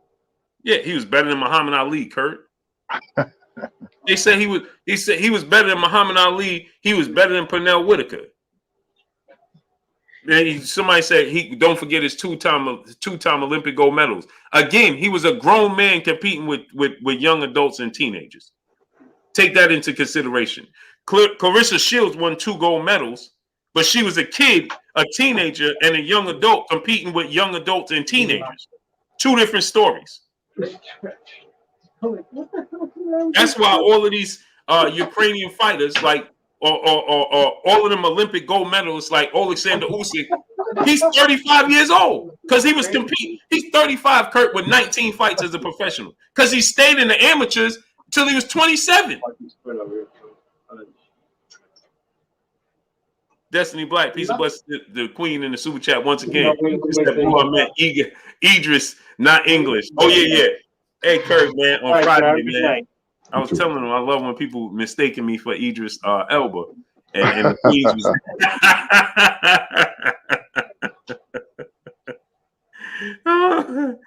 Oh man, you know what I mean? Max Sauce 91, what's going on? Rick Mack, what's going on? Future Boxing, what's going on? He said Tank nearly lost to Cruz. Goodbye. No, he was in control of the fight. He won. It's just that we expected a 6-round knockout. Well, I did. Yeah. Cruz, I didn't know he was going to prepare like that. He prepared, and his team prepared very well. Mm-hmm. Very well. What's going on? And Tank knew that. Because remember, Kurt, going into the fight, Tank said he's going to be prepared for this uppercut. He's going to be prepared. Tank knew this. But that's again, Kurt, we underestimate these guys fighting for a fight of a lifetime for them. and smash the like button, people. We got 900 people here. We should have at least 1,000 likes. Get the likes up. Why do we have 700 likes? Get the likes all the way up. We should have at least 1,000 likes. Get the likes to 1.1K. Smash the like button. Jeffrey Brooks, brother in the super chat, he said, man, they really overwhelming Spence with these mandatories. If he got to fight Enos first, then he may not make it to Bud. Yeah. Hey, Kurt, everybody wants Spence now, huh? Mm-hmm. And the thing is, let me get these other super chat. Robert Singleton, brother in super chat, black fighters with 20 plus wins don't get a second opportunity at a title, and Loma got that in his third fight. Lubin is in his prime. Lubin is a prime example. Facts. Hey, Jaron Ennis can't get one opportunity. At 24 years old, with 28 fights, he can't get his first opportunity. This dude got 3 opportunities coming right out the gate. Off the hook girls, goodbye. Deuces. See how that works? Mustafa Malik, brother in super chat, it don't matter how old you are. It does matter how old you are. When you're a grown man competing against kids, yes, it does matter. Antonio Giles, brother in the super chat, Loma signed to a good promoter. That's how he got all them opportunities. You can't be mad because Bob did his job as a promoter. Okay, Antonio Giles. See, I don't know why you're doing this, brother. So if that's the case, then why Shakur Stevenson ain't get all these opportunities, and why didn't Terrence Crawford get all these opportunities? Now explain that, Antonio Giles. Since you said he signed with a good promoter, and we can't blame him for Bob doing his job. So why didn't Bob do his job with Terrence Crawford, and Shakur Stevenson can't get a unification bout with Oscar Valdez in 2 separate weight classes? He was Oscar Valdez mandatory at 126, and now he's at 130 with him and looking for a unification, and he still can't get the fight. Explain that, Antonio Giles. Now go ahead and explain that. And he's with the same promoter. Neckbone, brother in the super chat, much love to you. Now go ahead and explain that, Antonio Giles. Since you on the Lomachenk defense committee, now go ahead and explain that. But anyway, Kurt, did you see that? Abdulkarov, he lost, and Jaron Ennis, right? Not that he earned this position. Eric, what's going on? The Rated Scholar, what's going on? Jay Grant, what's going on? He earned his position, but now Abdulkarov losing, shockingly, and now you have because they updated the rankings, right, Kurt? But they still had Sean Porter at 2. They had Abdulkarov at 1, and they had Boots at 3.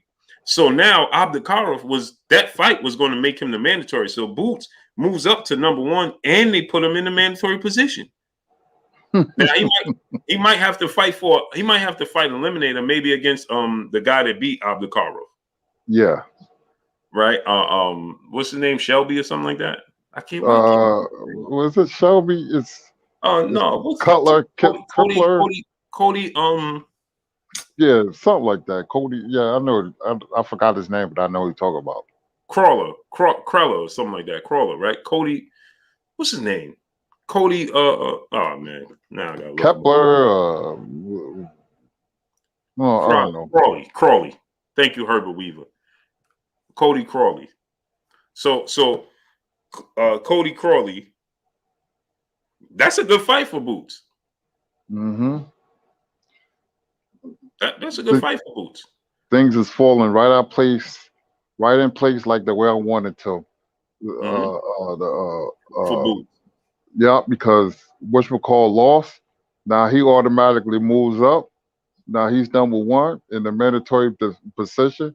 They're gonna make him fight an eliminator, and then go for the title. So whoever dropped their belt, I'm gonna be like, you're scared. Hey,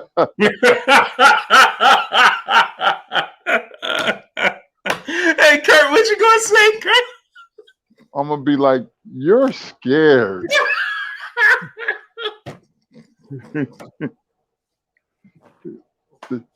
Now the other fighters are uncomfortable with Boots because now he's forcing their hand by staying busy and by other people losing. Now he's number one mandatory. Yeah. Oh, Kurt, man. Woo. Did you This, hear what Tony Bello said about Jerron and his? what'd he say?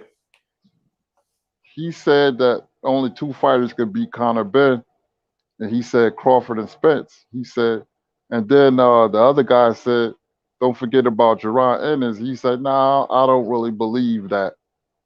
Like he don't believe in Ennis." And I'm like, "What?" Yeah, I did hear you talking about on the after the fight, right? After the Algeria Yeah, fight. yeah, Yeah, that was ridiculous. He was like, and then he tried to make it like, oh, like he forgot about him type of thing. And oh yeah, well, nah, I don't know, man. You kidding me? Come on, man. And I'm glad you brought that up because the Queen Nick J yesterday was Sunday, right? I'll be losing my days, man. uh-huh. Yeah, yesterday Nick J, she made a on Trill last night. She made a great point, right? Destiny Black, peace bless to the Queen in Super Chat. Antonio cruising for a bruise and tell him Blue. Yeah. Now come back in Super Chat and explain to us why Terrence Crawford and Shakur Stevenson can't get these fights. They with the same promotional company. And they homegrown on top of it. Eduardo Corona, what's going on? Larry B, brother in Super Chat. Promoters are obsolete. We have social media. This is a fact. So now, Nick J made a great point last night on Trail. Shout out to Trail Bassian and Nick J and the great brother, big homie, um, um, Black Fight fan. So, so Nick J made a point about because Black Fight fan he brought up a point where he was saying he don't like the fact that he keeps calling out that Conor Ben keeps calling out Adrian Broner. But Nick J, she made a great point. I didn't even think about it, but she said that he does that because he knows where he stands. He don't view himself like Boots and Virgil Ortiz Jr. or Virgil Ortiz Jr. View themselves. He don't view himself on their level yet, right? So he still views himself in the growing stages of his career. So he knows that he can make a statement, make a name for himself, fighting Adrian Broner because Adrian Broner's name still carries weight. You beat Adrian Broner, although us hardcore boxing fans, like she said, we know Adrian Broner is not Adrian Broner, but universally, he'll be looked at. Oh, you beat Adrian Broner, especially in the UK, because Adrian Broner is still a big name in the UK. So for Conor Ben to beat Adrian Broner would speak volumes, and I agree with her. Right, Conor Ben, and another thing he did once she said that, I went back and watched the interview again when I listened to her say that. And another thing he said, which further proved Nick J's point, is he stated, and he wanted to fight the winner of Kell Brook Amir Khan. So, like she said, he's still in that beginning stages of his career. He's just trying to test the waters and see and gauge his own barometer, right? Against guys that it's a winnable fight. They're still big enough names, and they still could maybe edge out a win here and there, right? So, but they're winnable fights for him. So he wants to test himself against them. So, like she said, Adrian Broner represents that, but he's a bigger name. And then he said he want to fight Kell Brook, Amir Khan winner, if he can't get Adrian Broner, which makes sense. Boots feel like he could beat Errol Spence and Terrence Crawford right now. Not now, Kurt. I was just with them up in Philly on Friday, right, Kurt? He don't believe he could beat Terrence Crawford and Errol Spence. He believes he could beat them right now. Mm-hmm. Put him in the ring tomorrow. What he say? Line him up. Line him up. He believes he could beat them right now, right? His team, Bozy, his father, believes they could beat him right now. Conor Ben's team don't believe he could beat Errol Spence, Terrence Crawford, or any of these or those top guys right now. Right? So they still got him in that growing stages. Darren Garcia, brother in Super Chat, do you see Loma flip those pancakes? Oh my God, those angles. Yeah, facts, man. It's amazing, man. The angles, Darren, the angles. But what's your thoughts on that, Kurt? Because when Nick J said that, like that she set off a light bulb in my head, and I'm like, man, that makes sense. Because I was saying the same thing Black was saying. It was like, man, this dude keep calling out Broner, call out these dudes that. But then when she said that, it made sense. Because I'm like, man, this dude is, man, they playing games, man. This dude is. But when she said that, it made sense. He don't view himself in that light. Salute my brother DOG 215 in the building. King Fredo 86 was going on. But go ahead, Kurt. What you think? Yeah, he's trying to go after has-been welterweight. Jerry, we got out of there. Adrian Granados, who didn't come to win. Adrian Broner's star has dimmed a lot. It's not the same fighter, so she's right. He's not the same fighter, but he has a name still. And for a young fighter to go in there and beat him, but Adrian Broner's not going to fight him. That's why he wants Khan and Brook, and he's trying to knock off guys like that. He doesn't believe he can beat the Crawfords and the Spence. So, listen, Conor Ben is aggressive, but he's flawed. He has holes. Chris Algieri couldn't expose him. He's 37, and he's seen his best fights are behind him. But I'll look out for him because I like to see a new, exciting, fresh face in the welterweight division, my favorite division. So I'll keep an eye on Conor Ben. And that's another thing she said. She said like he's growing, and he is, just not at the rate of Boots and Virgil Ortiz. Right. And another thing is, L. Rivy, brother in the Super Chat, said Crawford clean top rank. If Haney top rank, he too. Another thing she said, right? Oh yeah, he did call for Ugas, Nick J. You're right. He did call for Ugas. But again, Ugas is 35, right? He don't represent what Errol Spence, Terrence Crawford represent. He's 35. He don't have a lot of power. He's not very agile. That's another winnable fight for him. Robert Singleton, brother in the Super Chat, he said to Nick J, that would give the UK power. Don't do it.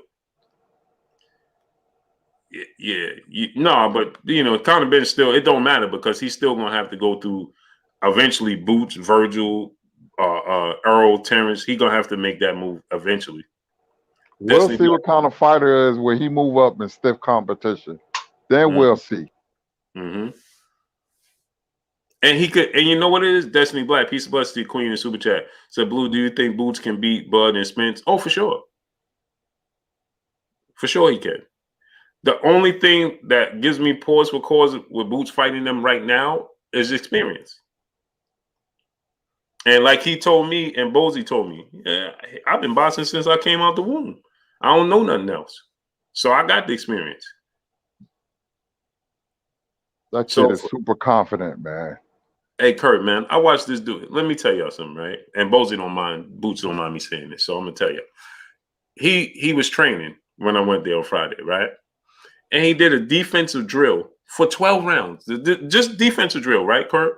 He went 12 rounds with all his opponents. He couldn't throw one punch. So he just had to stay defensive. 12 full rounds, right? And his break was just standing in the corner. He didn't sit down. He didn't drink water. He didn't do none of that, right? 12 full rounds, right? 12 full rounds when I got there. He was already working before I got there, but 12 rounds when I got there because I got there late, right? And he couldn't throw a punch. They changed Bozy. They kept changing opponents, so it was people getting in and people. And these are professional boxers. I'm not going to name their names, right? But the two was professional boxers and a few was amateurs, right? But professional boxers, right? Got in the ring, and Bozy and everybody else, they had a wager going, right, Kurt? If anybody could land two of the same punches twice, then they would get a wager, right? So I'm paraphrasing. So two of the same punches twice. If you could land two of the same punches twice at any moment, right, you would get a wager. You would get never happened, Kurt.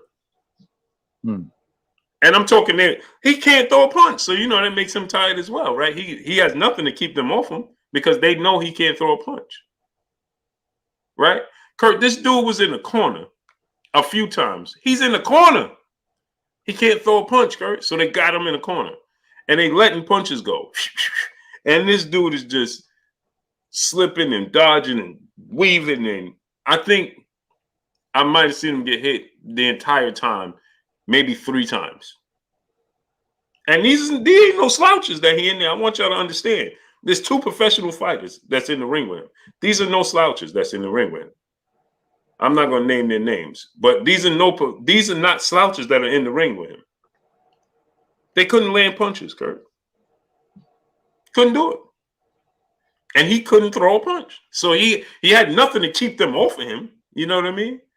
They knew this. They knew he couldn't throw a punch. So you could just let him go. You could let him fly. They couldn't hit him, Kurt. And I'm sure he's not the only person to do the drill, but man, he's a big target, man. You know what I mean? He's not a little guy that's so slippery. He's a big target. So not to be able to hit him, man. King Fredo 86, brother in super chat. What's good, brother Blue? You need to come to Honduras and show some love. We love you out here, bro. Oh man, say less, man. Hey, man. All you gotta do is let me know, man. King Fredo 86 will do, great brother. I'll put that on my to-do list for sure. For sure, great brother. For sure. So yeah, Kurt, man. I watch a lot of people train. I watch, Southport 773 TV. What's going on? But Kurt, I was like, man. And Kurt, I'm talking body punches. He's slipping body punches. He's catching these. He's slipping this, right? Man, listen. That's me. What's going on, great brother? He said, don't go. It's a setup, Blue. Jeffrey Brooks, brother in the super chat, dropping that half a dub on us in the super chat. He said, I think it will probably take Bud more so to be in this. I say that because of his ability to switch things up. But going head to head with this kid, and this is going to read you a bedtime story. Hey, man, I say this all the time, man. It's like when I watch him, Kurt, it's like you got Errol and you got Bud, and it's like they had a kid. It's like, yo, where did this dude come from, man? Man. People ask me what makes a special fighter. Skills is a given, but when a fighter is born, he's born with this. Eye, hand, and foot coordination. You can see everything. Pernell Whitaker, Muhammad Ali in the 60s, not the 70s. Hold on, Kurt. Hold that thought. Hold that thought, Kurt. Rashawn Thompson says, stop it. Boots gets beat by those guys. That drill was not Bud or Errol. Okay. And then he says, why don't he fight Virgil Ortiz? I don't know where you've been at, but he's been trying to fight Virgil Ortiz. So why do you ask me, Rashawn Thompson, why don't he fight Virgil Ortiz? Did you not hear? Kurt, what did Virgil Ortiz say about fighting Boots? 4 years. Robert Garcia said, no, 4 years after the Limpinets knockout. Changed the mind. Said, no, 4 years. So why do people say stuff like that? Man, why don't he fight Virgil? Well, how can he fight Virgil if Virgil don't want to fight him? Virgil see what everybody else see, what you don't see. And I'm not saying that Errol and Bud can't win the fight. But you come on, man. Anybody with 2 eyes can see this dude is a problem. Only a person that you just don't want to see, right? Or a person that just wants to knock somebody's pedestal because you see them on the rise up and you just want to deny them. Virgil Ortiz said 4 years and he tried to hide it. You know the way they tried to remember how they tried to hide it, Kurt? 48 months. Uh-huh. we give us about 48 months. 48 months we could count. It's 4 years. Deuce 888, what's going on? So ask yourself that question. Why you asking us and Boots why he ain't fight Virgil? Go ask them why he ain't fighting Virgil. And furthermore, if that's the case, why everybody else, why Bud and Earl ain't fighting Virgil? Because he ain't gonna fight them. Tobias Sellers, what's going on? Sorry about that, Kurt. Go ahead, but great brother. No, but I forgot what I was going to say. You was talking about the old time. Oh, yeah. What makes a special fighter is hand, eye and foot coordination. When you think of all the great fighters, they all had it. They could see punches in the telephone booth. Sugar Ray Leonard, Pernell Whitaker, Floyd Mayweather, Muhammad Ali, Sugar Ray Robinson. They when you punch, they punch. That's being born with coordination that 99% of the fighters don't have. So you have a leg up. You see everything. You can move out the way of punches. You can counter punch. It goes with counter punching. With the coordination because when they punching, you punching. So this kid has that. The only thing is experience. I would like for him to get some more fights and then let him go.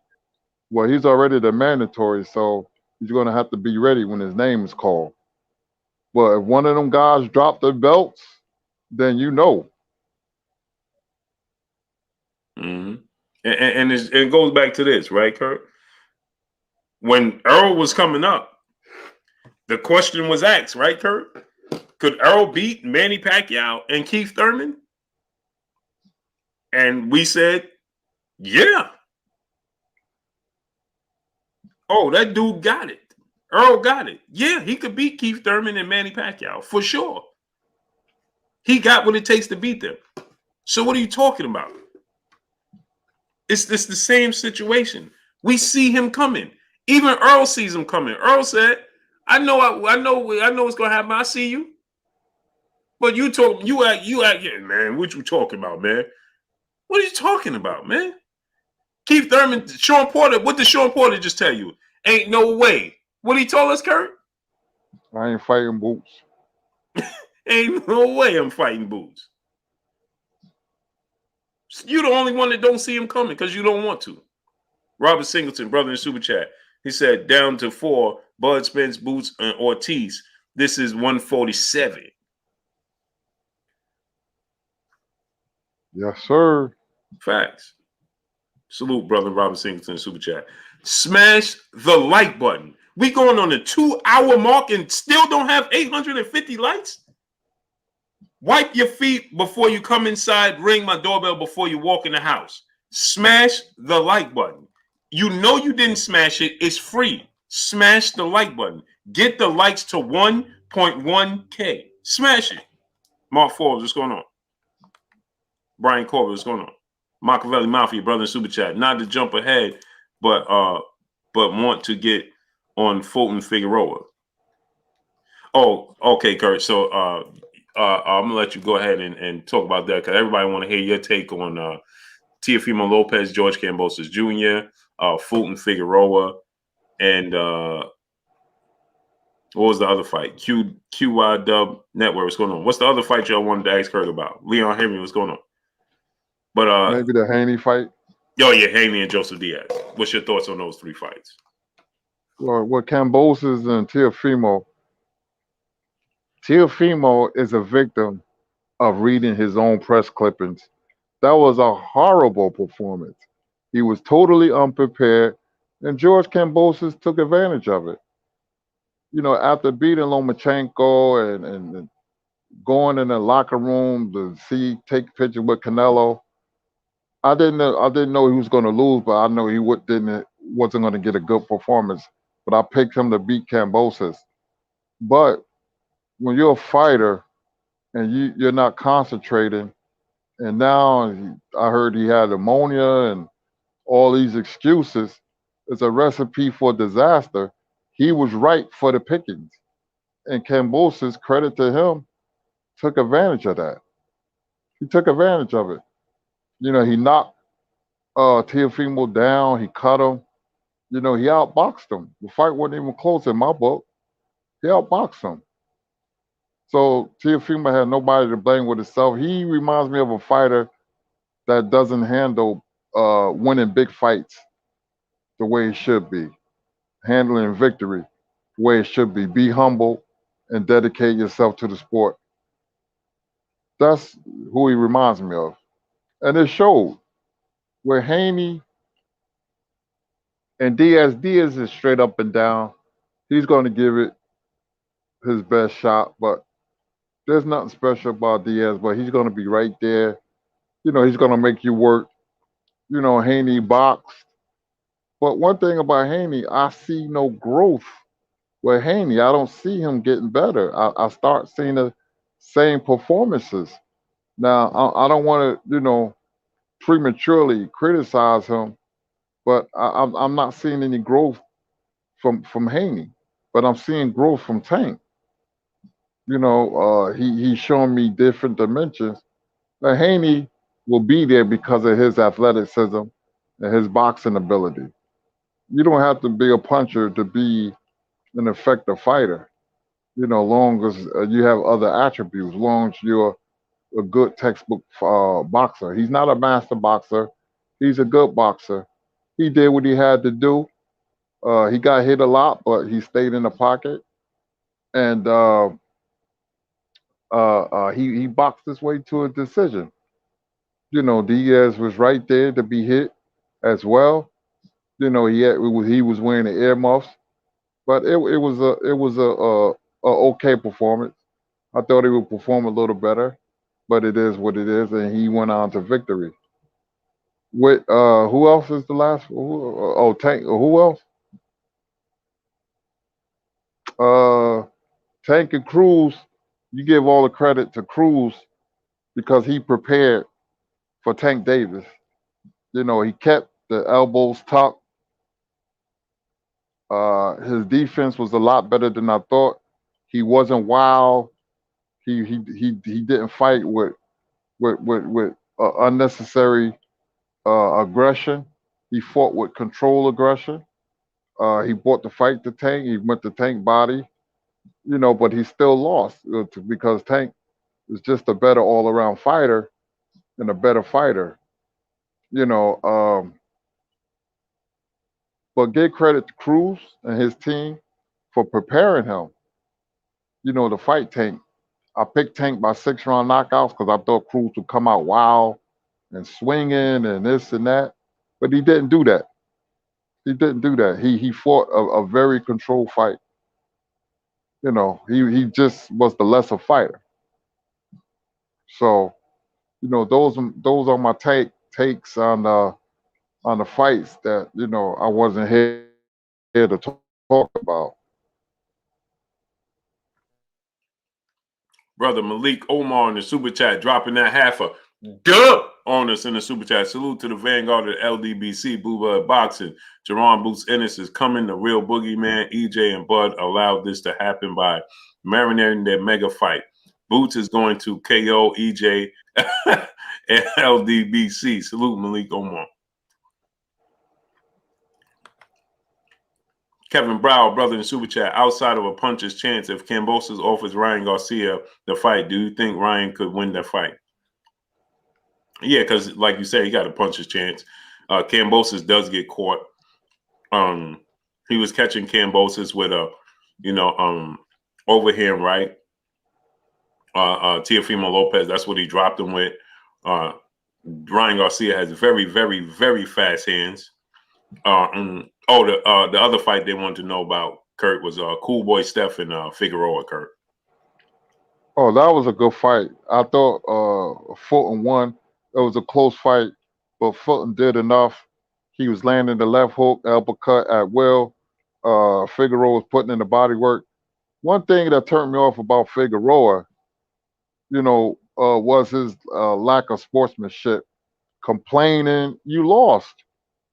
You know, Complaining and saying he won, and no, you lost. So, Fulton said, "Let's do it again." That was a good performance. That was a really, really good fight and a really good matchup. It was the body punch on Figueroa versus the left hook and uppercut of Fulton. Fulton was landing the more effective punches. I gave credit to body punches, but the uppercut that Fulton was throwing was landing over and over again. Good scrap, man. It remind me of the old school scrap. Good scrap. Congratulations to Stevie Fulton. I was surprised he stayed in the pocket and fought him in that manner.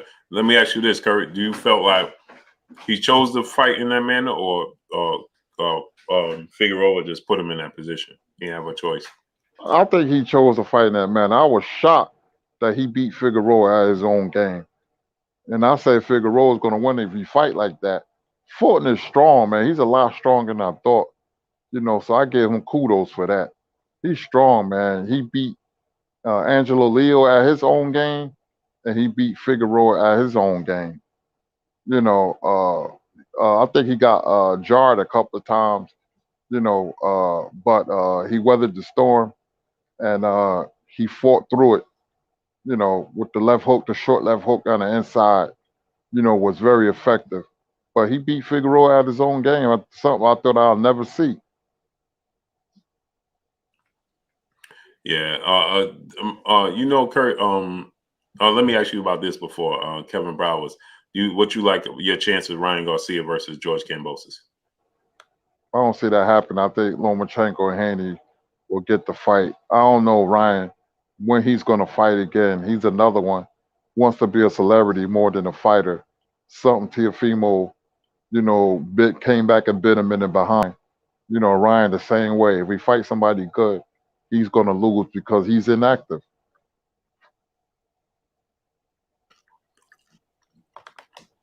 Now, Curry, let me ask you. Monster Nui, he fight in the morning. Yeah, he do, right? Yeah. What you think about Donaire's performance? Is that on ESPN Plus? I think so. Yeah. I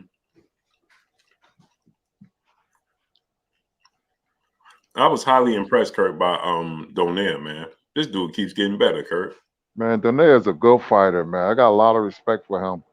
He's a good fighter, good solid fighter, man. He's one of them guys you root for. Has some losses, has some wins, fought everybody. Was in exciting fights. This guy can fight, man. Very impressed by Nonito Donaire. Yeah, his commitment to the sport, man, is amazing. It's amazing.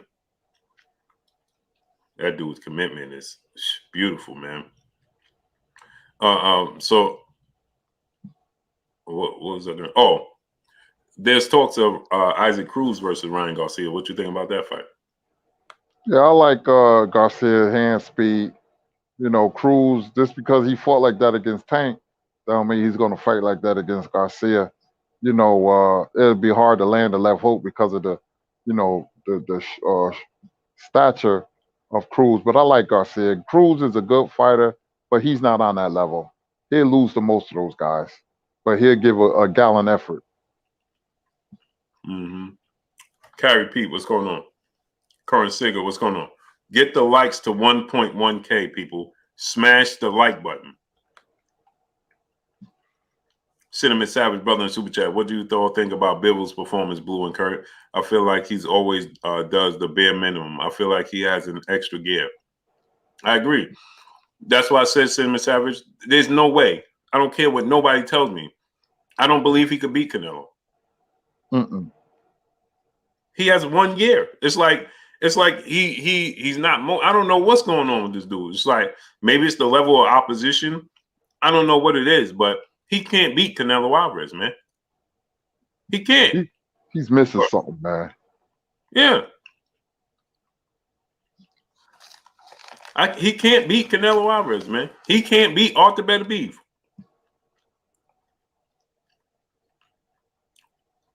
I am Emmanuel H. Salute to you, great brother. Have a good night. I don't see it. You see him beating Arthur Better Beef, Kurt? Nah, get hit too easy. Man, this dude, he just like, there's never seemed like there's a sense of urgency with him. Never. Deanna Branch, peace and blessings, Queen. How you doing? Where you been at all this time? Mama Mentality for Life. What's going on? Deanna Branch, where you been at? Man, his Jeff Pierre Lewis, what's going on? Man, he could have done a lot better, man. He don't impress me, man. Never did. Brandon Allen Perry says Zordo beats Beagle. Yeah, but he moved up to 75 now. Slim Jim 314, what's going on? Trayvon Allen, what's going on, great brother? I want to see Bivol and Buatsi. That's the fight I want to see. Mm-hmm. I think Bawati beats him, Kurt. Mm-hmm. Krypton brother in the super chat, he said Brandon Lee versus Teofimo and Conor Ben versus Virgil Ortiz. I got Virgil Ortiz beating Conor Ben, and I believe that Teofimo Lopez beats Brandon Lee. Brandon Lee, Steve Cooley, what's going on? Brandon Lee, he was getting touched up in that fight the other night, man. That was a tough fight for him. And Teofimo Lopez is athletic with, power. I would give Teofimo Lopez the edge. What you think, Kurt? Those two fights? Yeah, me too. Brandon Lee's a puncher. He needs to work out different assets of his game.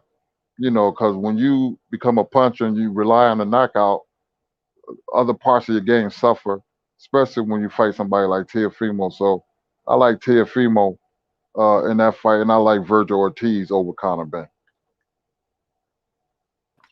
Yeah, Virgil Ortiz pressure, man. You got to be a special fighter to deal with that pressure, or he gonna get you. Did you see Big Baby Anderson, Kurt? What you think about him this weekend?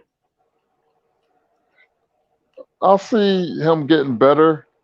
I'm still not convinced. Uh, you know, I'm not going to criticize him because he's still a work in progress. But he seems to be on the right track mentally and physically. So I'm gonna wait another year and a half so I can judge him the next great. They putting that label on him, the next great American heavyweight. Be careful with that. I want to see him fight somebody who's going to punch back, not be a punching bag. So he's still a work in progress. What you think about Montana Love, Kurt? Did you see Montana Love? Yeah, I don't think much of Montana Love. I saw when he knocked the guy out. He fought a guy who you could throw a beer bottle in the ring and hit him. So he came in 4 pounds overweight. I gotta see more of him. I don't like to judge these guys right away. I like to take my time. When they step up in competition, then I can judge them. Then I can be like, oh, okay, he's the real deal. But it ain't many fighters like that. The real deal. Keyshawn Davis, is the real deal. Xander Zayas seems to be the real deal too. So, yep. Bo Lewis, what's going on? Yeah, I was shocked that he came in 4 pounds overweight. That was shocking. But I want to see Montana. Who you want to see him fight next, Kurt? Somebody in top 15. Let me see. Let me see. I don't know. I can't think of anybody offhand. He looked impressive because who he fought, but I would like to see him again. If he keeps looking that way, looking impressive, then I'll be a believer. Right now, I'm not really a believer. He's okay, but we'll see. Yeah, my thing is that I want to see him, but now coming in 4 pounds overweight, what was that? Do you need to move up the weight? That's like you didn't even try, right? Mm-hmm.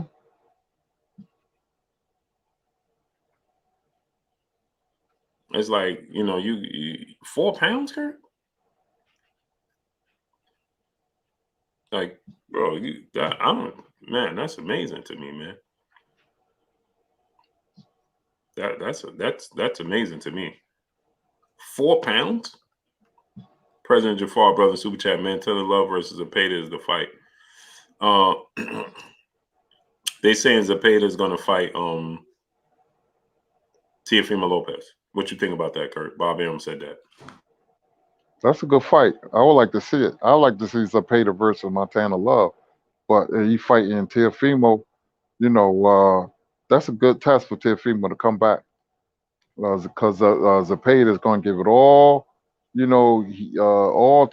can handle from Teofimo. The thing is, can Montana Love you make the weight? That's the question. Yeah, right. 4 pounds, man. 4 pounds. That's Kurt. 4 pounds? Like, that's a whole different weight class. Mm-hmm. My phone dying out, Blue. Okay. I'll see you tomorrow. Okay, historian. Appreciate you, great brother. Peace to the chat. Yes, sir.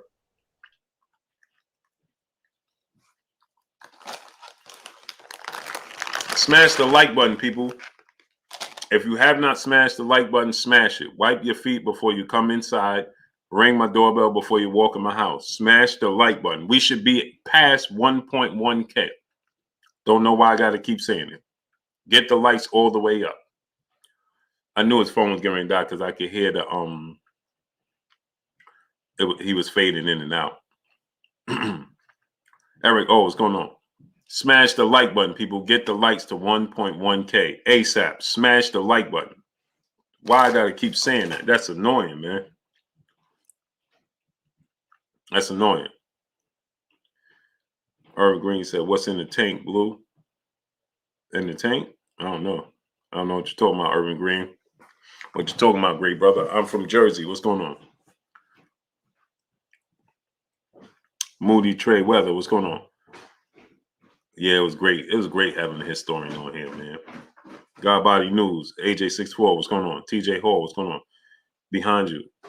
Oh, it's in the tank. In this tank. It's a bearded dragon. She's up there, so she's right there. You going to bed? I'm just gonna go upstairs. Love you, kid. What do you do? It's my dragon is right there. She right there. She's brown though, so the brown in the tank. Let's see if I can turn it. You see her up there?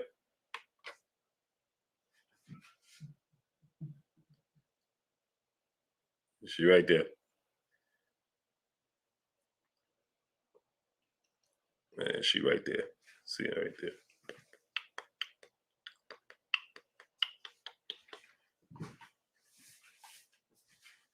Oh, you got one too, Irvin Green? Oh, that's what's up. Yeah, she's right there. She's big, man. She's just Look, there's a cricket on her. she's sleeping, got a cricket on her. Look, it's a baby. Okay. Mm-hmm. Yeah, that's the only ones I could find today with the little ones. Johnny True Blue Stanley, my brother, what's going on? Yeah, she right there.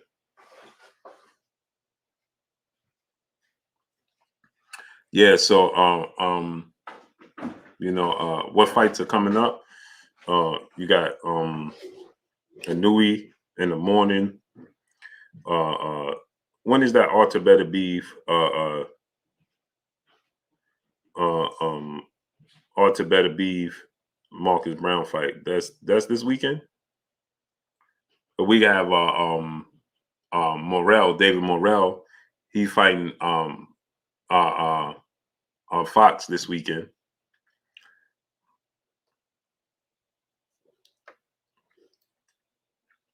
We got Brown and Better Beef, right? This weekend. Cousin Jackson said Robert Easter versus Montana. Man, I don't know what Robert Easter doing, man. It seemed like Robert Easter don't fight if Broner don't fight. If Broner don't fight, it seemed like Robert Easter don't fight.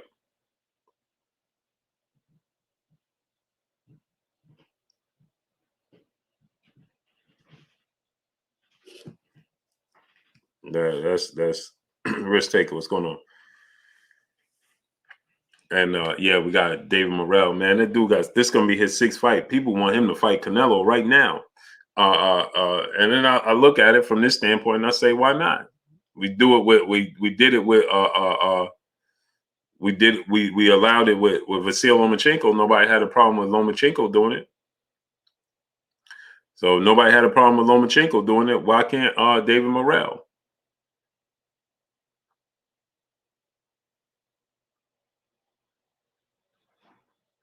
Why not? Dominique Seaburn, what's going on? Kurt stepped out. Kurt had to step out.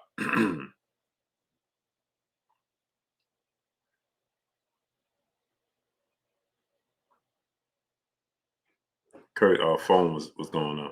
Quattro Loso, what's going on? Bo Loso, why Gary Russell not fighting none of the top guys? Well, I have no clue. But Gary Russell comes back in February. He's fighting Manny Pacquiao's fighter in February.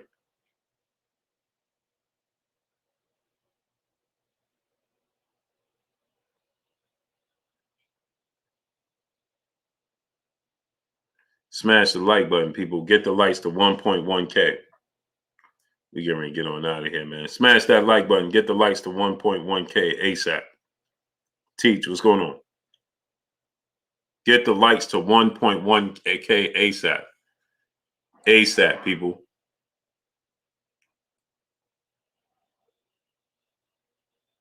If you didn't smash the like button, smash it. Get it to 1.1K ASAP.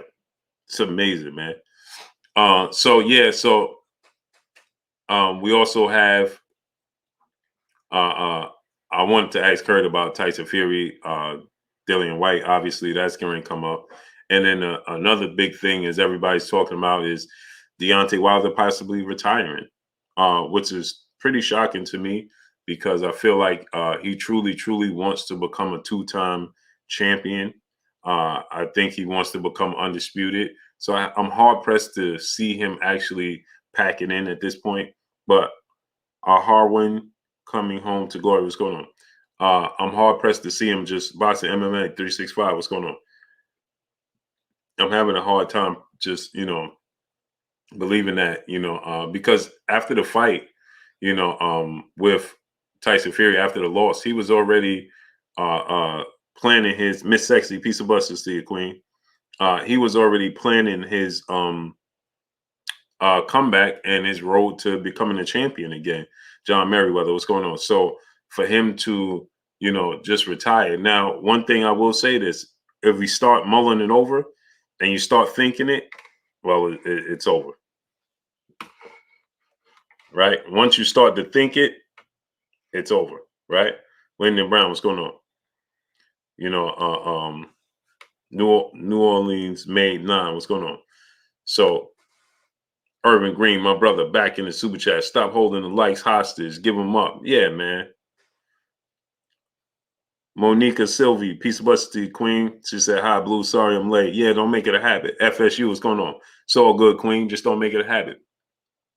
So, yeah, smash the like button, man. Get the likes to 1.1K ASAP. The likes up to 1.1K. So, my thing is, once you have Current Siegel, what's going on? Yeah, don't make it a habit. Once you start to think it, then it to me it's like just go ahead and do it because if you're contemplating it, it's over.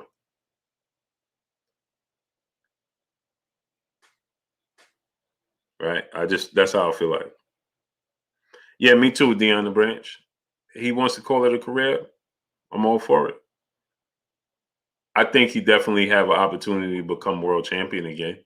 I think he still have an opportunity to become undisputed because I don't think that Tyson Fury is I think Tyson Fury got 3 fights and I think he's going to call it a career.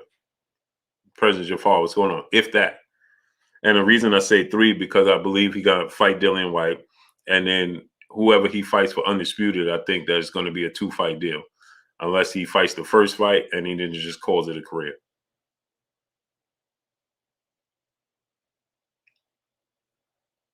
So unless he goes that route.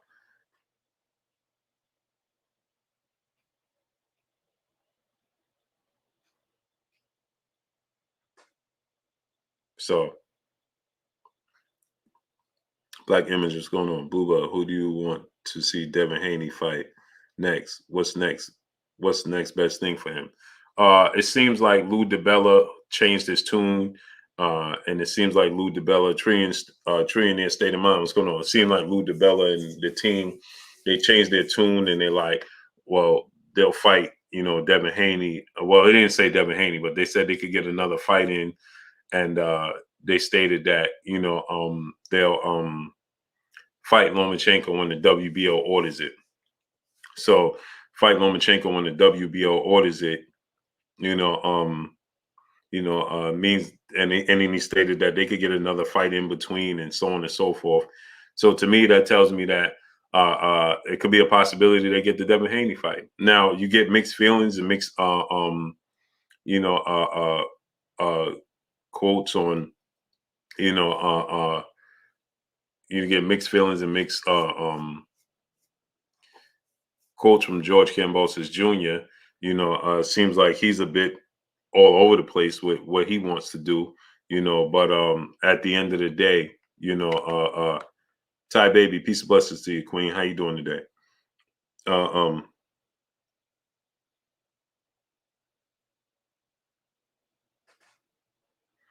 So, Devin Haney needs to unify the belts, as he should be able to.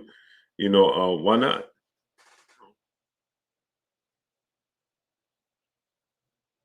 Why not? Devin Haney wants to become undisputed. I know Kurt doesn't see any growth, right? And I think when Kurt says that he don't see much growth in Devin Haney, I think that he's coming from a place of, as far as his power, right? I think that Devin Haney boxes well. I think that Devin Haney is choosing to stay in the pocket, and I think that Devin Haney is choosing to try and give the fans an entertaining fight that they're asking for. Ever since Devin Haney fought, ever since ever since Devin Haney fought Gamboa, and everybody complained about it not being exciting, he started fighting in the pocket. He started taking more chances. He gets hit more, right? And I think that he's looking to get these knockouts. He's looking to get stoppages. What makes him vulnerable? President Jafar, brother in Super Chat, said, "Did you see Fury's and Tusk interview on ESPN?" Nah. Hey, one thing you can say what you want, right? But that dude enjoys life, right?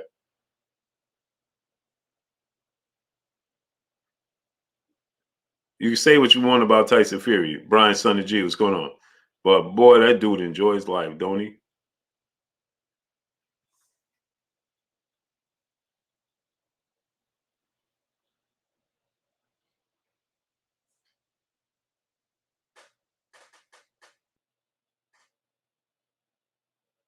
That dude, Tyson Fury, he enjoys life, boy.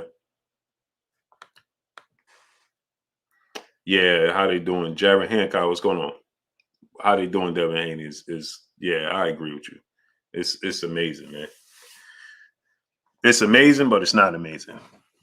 Friendly Estrella, what's going on? Pimp. You gotta go to school, kid. Okay. What you doing? What you doing? Just watching YouTube. Yeah, go to bed, baby. Okay. I love you. I'll see you in the morning. Love you too. You got everything for school tomorrow? Mm-hmm. Okay. Come give me some love. 11 o'clock, kid. I'll see you in the morning, kid. Okay. Right. Do me a favor, Pimp. Put this in the freezer for me, because now it's getting warm. Before you go. Thank you. The freezer? Yeah, put it in the freezer for me. Josh Chavez, what's going on? Haney's getting Crawford? No. Haney's getting the treatment because he decided to be independent. That's why. He chose to be independent. And because he chose to be independent, and now these promotional companies are, Ty Baby said, "Is it true if Devin and Cam fight, the WBC will make Devin drop the WBC regular title?" I'm sure they're gonna want him to they're gonna want him to pick up that franchise title, but he ain't gonna do it. He already let it be known he's not gonna do it.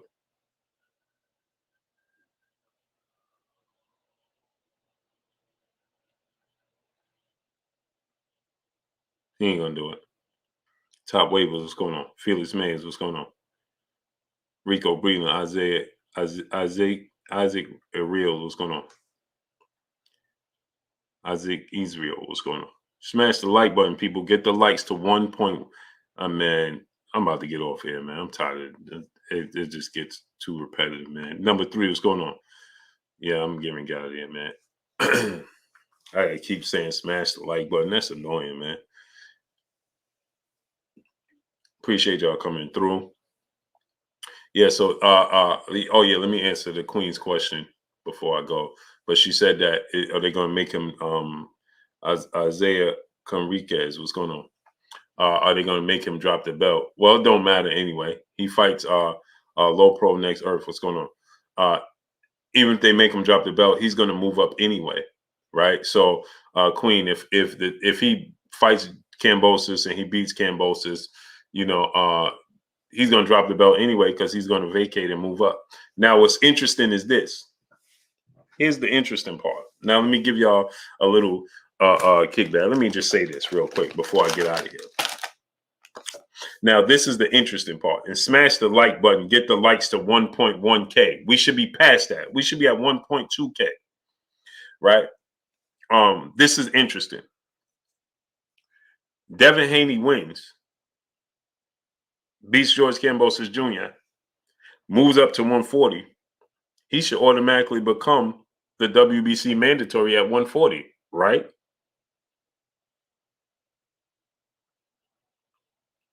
Because he for sure could become the WBO mandatory.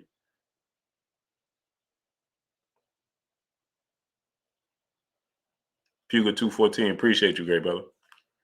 Right? He for sure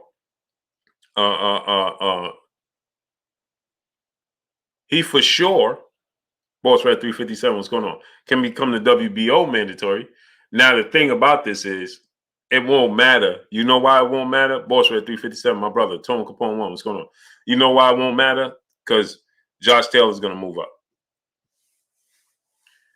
So it won't matter. But at least he could put himself in position in 2 separate positions. So he could wait and see who's going to be eligible for the WBO title and who's going to be eligible for the WBC title. And he could fight that fighter for the biggest fight. So hold on to the belts.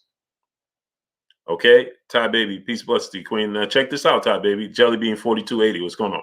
You, Devin Haney, you fight George Kambosos Jr. You beat George Kambosos Jr., right?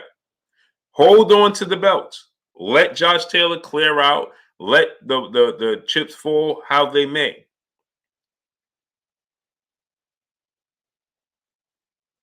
Right? I agree, top waivers. Right? Roberto Lasani, peace of blessings to you, Queen. Right? So Roberto, peace of blessings to you, Queen. So I think that hold on to the belts, sit back, and as you sit back, just wait, let it unfold, see who's going to be looking to fight for the WBO title. Euphobia Day, my brother, what's going on? Who's going to be fighting for the WBO title? Who's going to fight for the WBC title? That's a direct path to another big legacy fight because you become the mandatory for either belt. Now, IBF, they'll put you in the ranking system. WBA, we know the WBA already. The WBA, we already know how they're going to operate, right? So it's not even a point in discussing the WBA. But the IBF but the WBC and the WBO, DJ Rick, what's going on? He said, why not fight Josh Taylor? Because he can't. Because Josh Taylor is going to move up to 147. Tank vacated the 140-pound belt already. Oakdale Woods, what's going on? Tank vacated the 140-pound belt already. So, right, Josh Taylor is going to fight in February 26th against Jack Cottrell. He's going to win that fight, and he's going to move up to welterweight. You understand? Okay, when he moves up to welterweight, now the belts all become vacant. Now you pick and choose who is going to be the biggest fight for the biggest belt. So let's say it's I think Regis Prograis will probably fight in route of the IBF because he was already a belt holder for the IBF. Let's look at that weight class. Smash the like button, people. Get the likes to 1.1K. Let's look at the junior welterweight. Let's look at their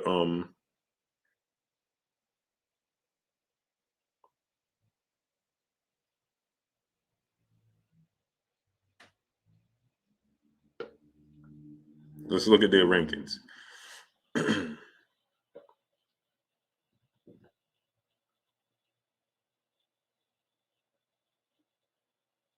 First thing came up was ESPN. We don't want to see nothing ESPN got. Nothing.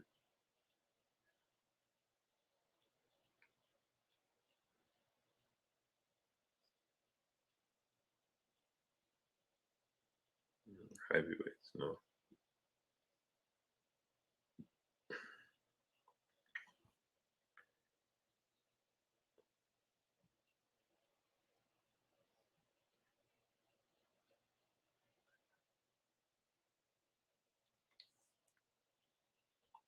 Let's see. Oh boy.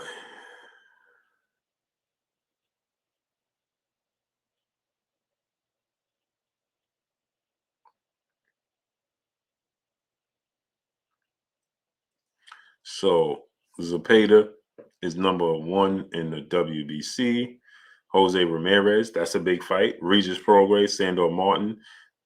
Those are Sandor Martin, Regis Prograis, Jose Ramirez in the WBC, right? WBA, we're going to skip right over them. IBF, doesn't matter. WBO, Jack Cottrell, Arnold Barboza, Liam Parra, and Jose Zepeda. So they got Jose Zepeda twice. They got the WBO has Jose Zepeda at number 4 and Jose Zepeda. Oh, no, excuse me, Jose Pedraza. They got Pedraza at number 4. I was about to say they got Zepeda and Jose Ramirez. Regis Prograis at 7. So you fight Kambosos Jr., you can get, one of those fights. My man, O'Shaquie Foster, is on his way to getting a big fight. He's number 2 in the WBC.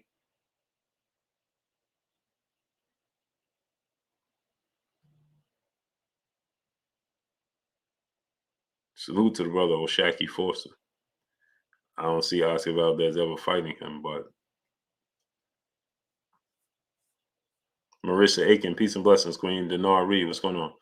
So Vern Davenport Jr., what's going on? David Da Vinci, what's going on? So if you Devin Haney, it sounds like Jose. I don't know how long Jose Ramirez is going to be able to stay at that weight much longer, but Regis Prograis, Zepeda, Ramirez, those are all good fights. Devin Haney could pick up one of those fights for one of those belts. Yeah, Vern Davenport, I just started late. I'm about to get off here right now, as a matter of fact. I just wanted to break that down for the Queen, and we still don't have 1.1 likes. We've been here for 2.5 hours, and we still didn't get 1.1 likes. Mansa Musa Lifestyle, what's going on? 2.5 hours. That's all I got for y'all. Make sure you hit the like button. Drop a comment in the comment section. Let me know what y'all think. Y'all already know what it is. It's your boy Blue, Blue Blood Sports TV. Hate, like, comment, and subscribe. You haven't subscribed, hit the subscribe button, hit the like button, hit the bell icon to get all the new notification.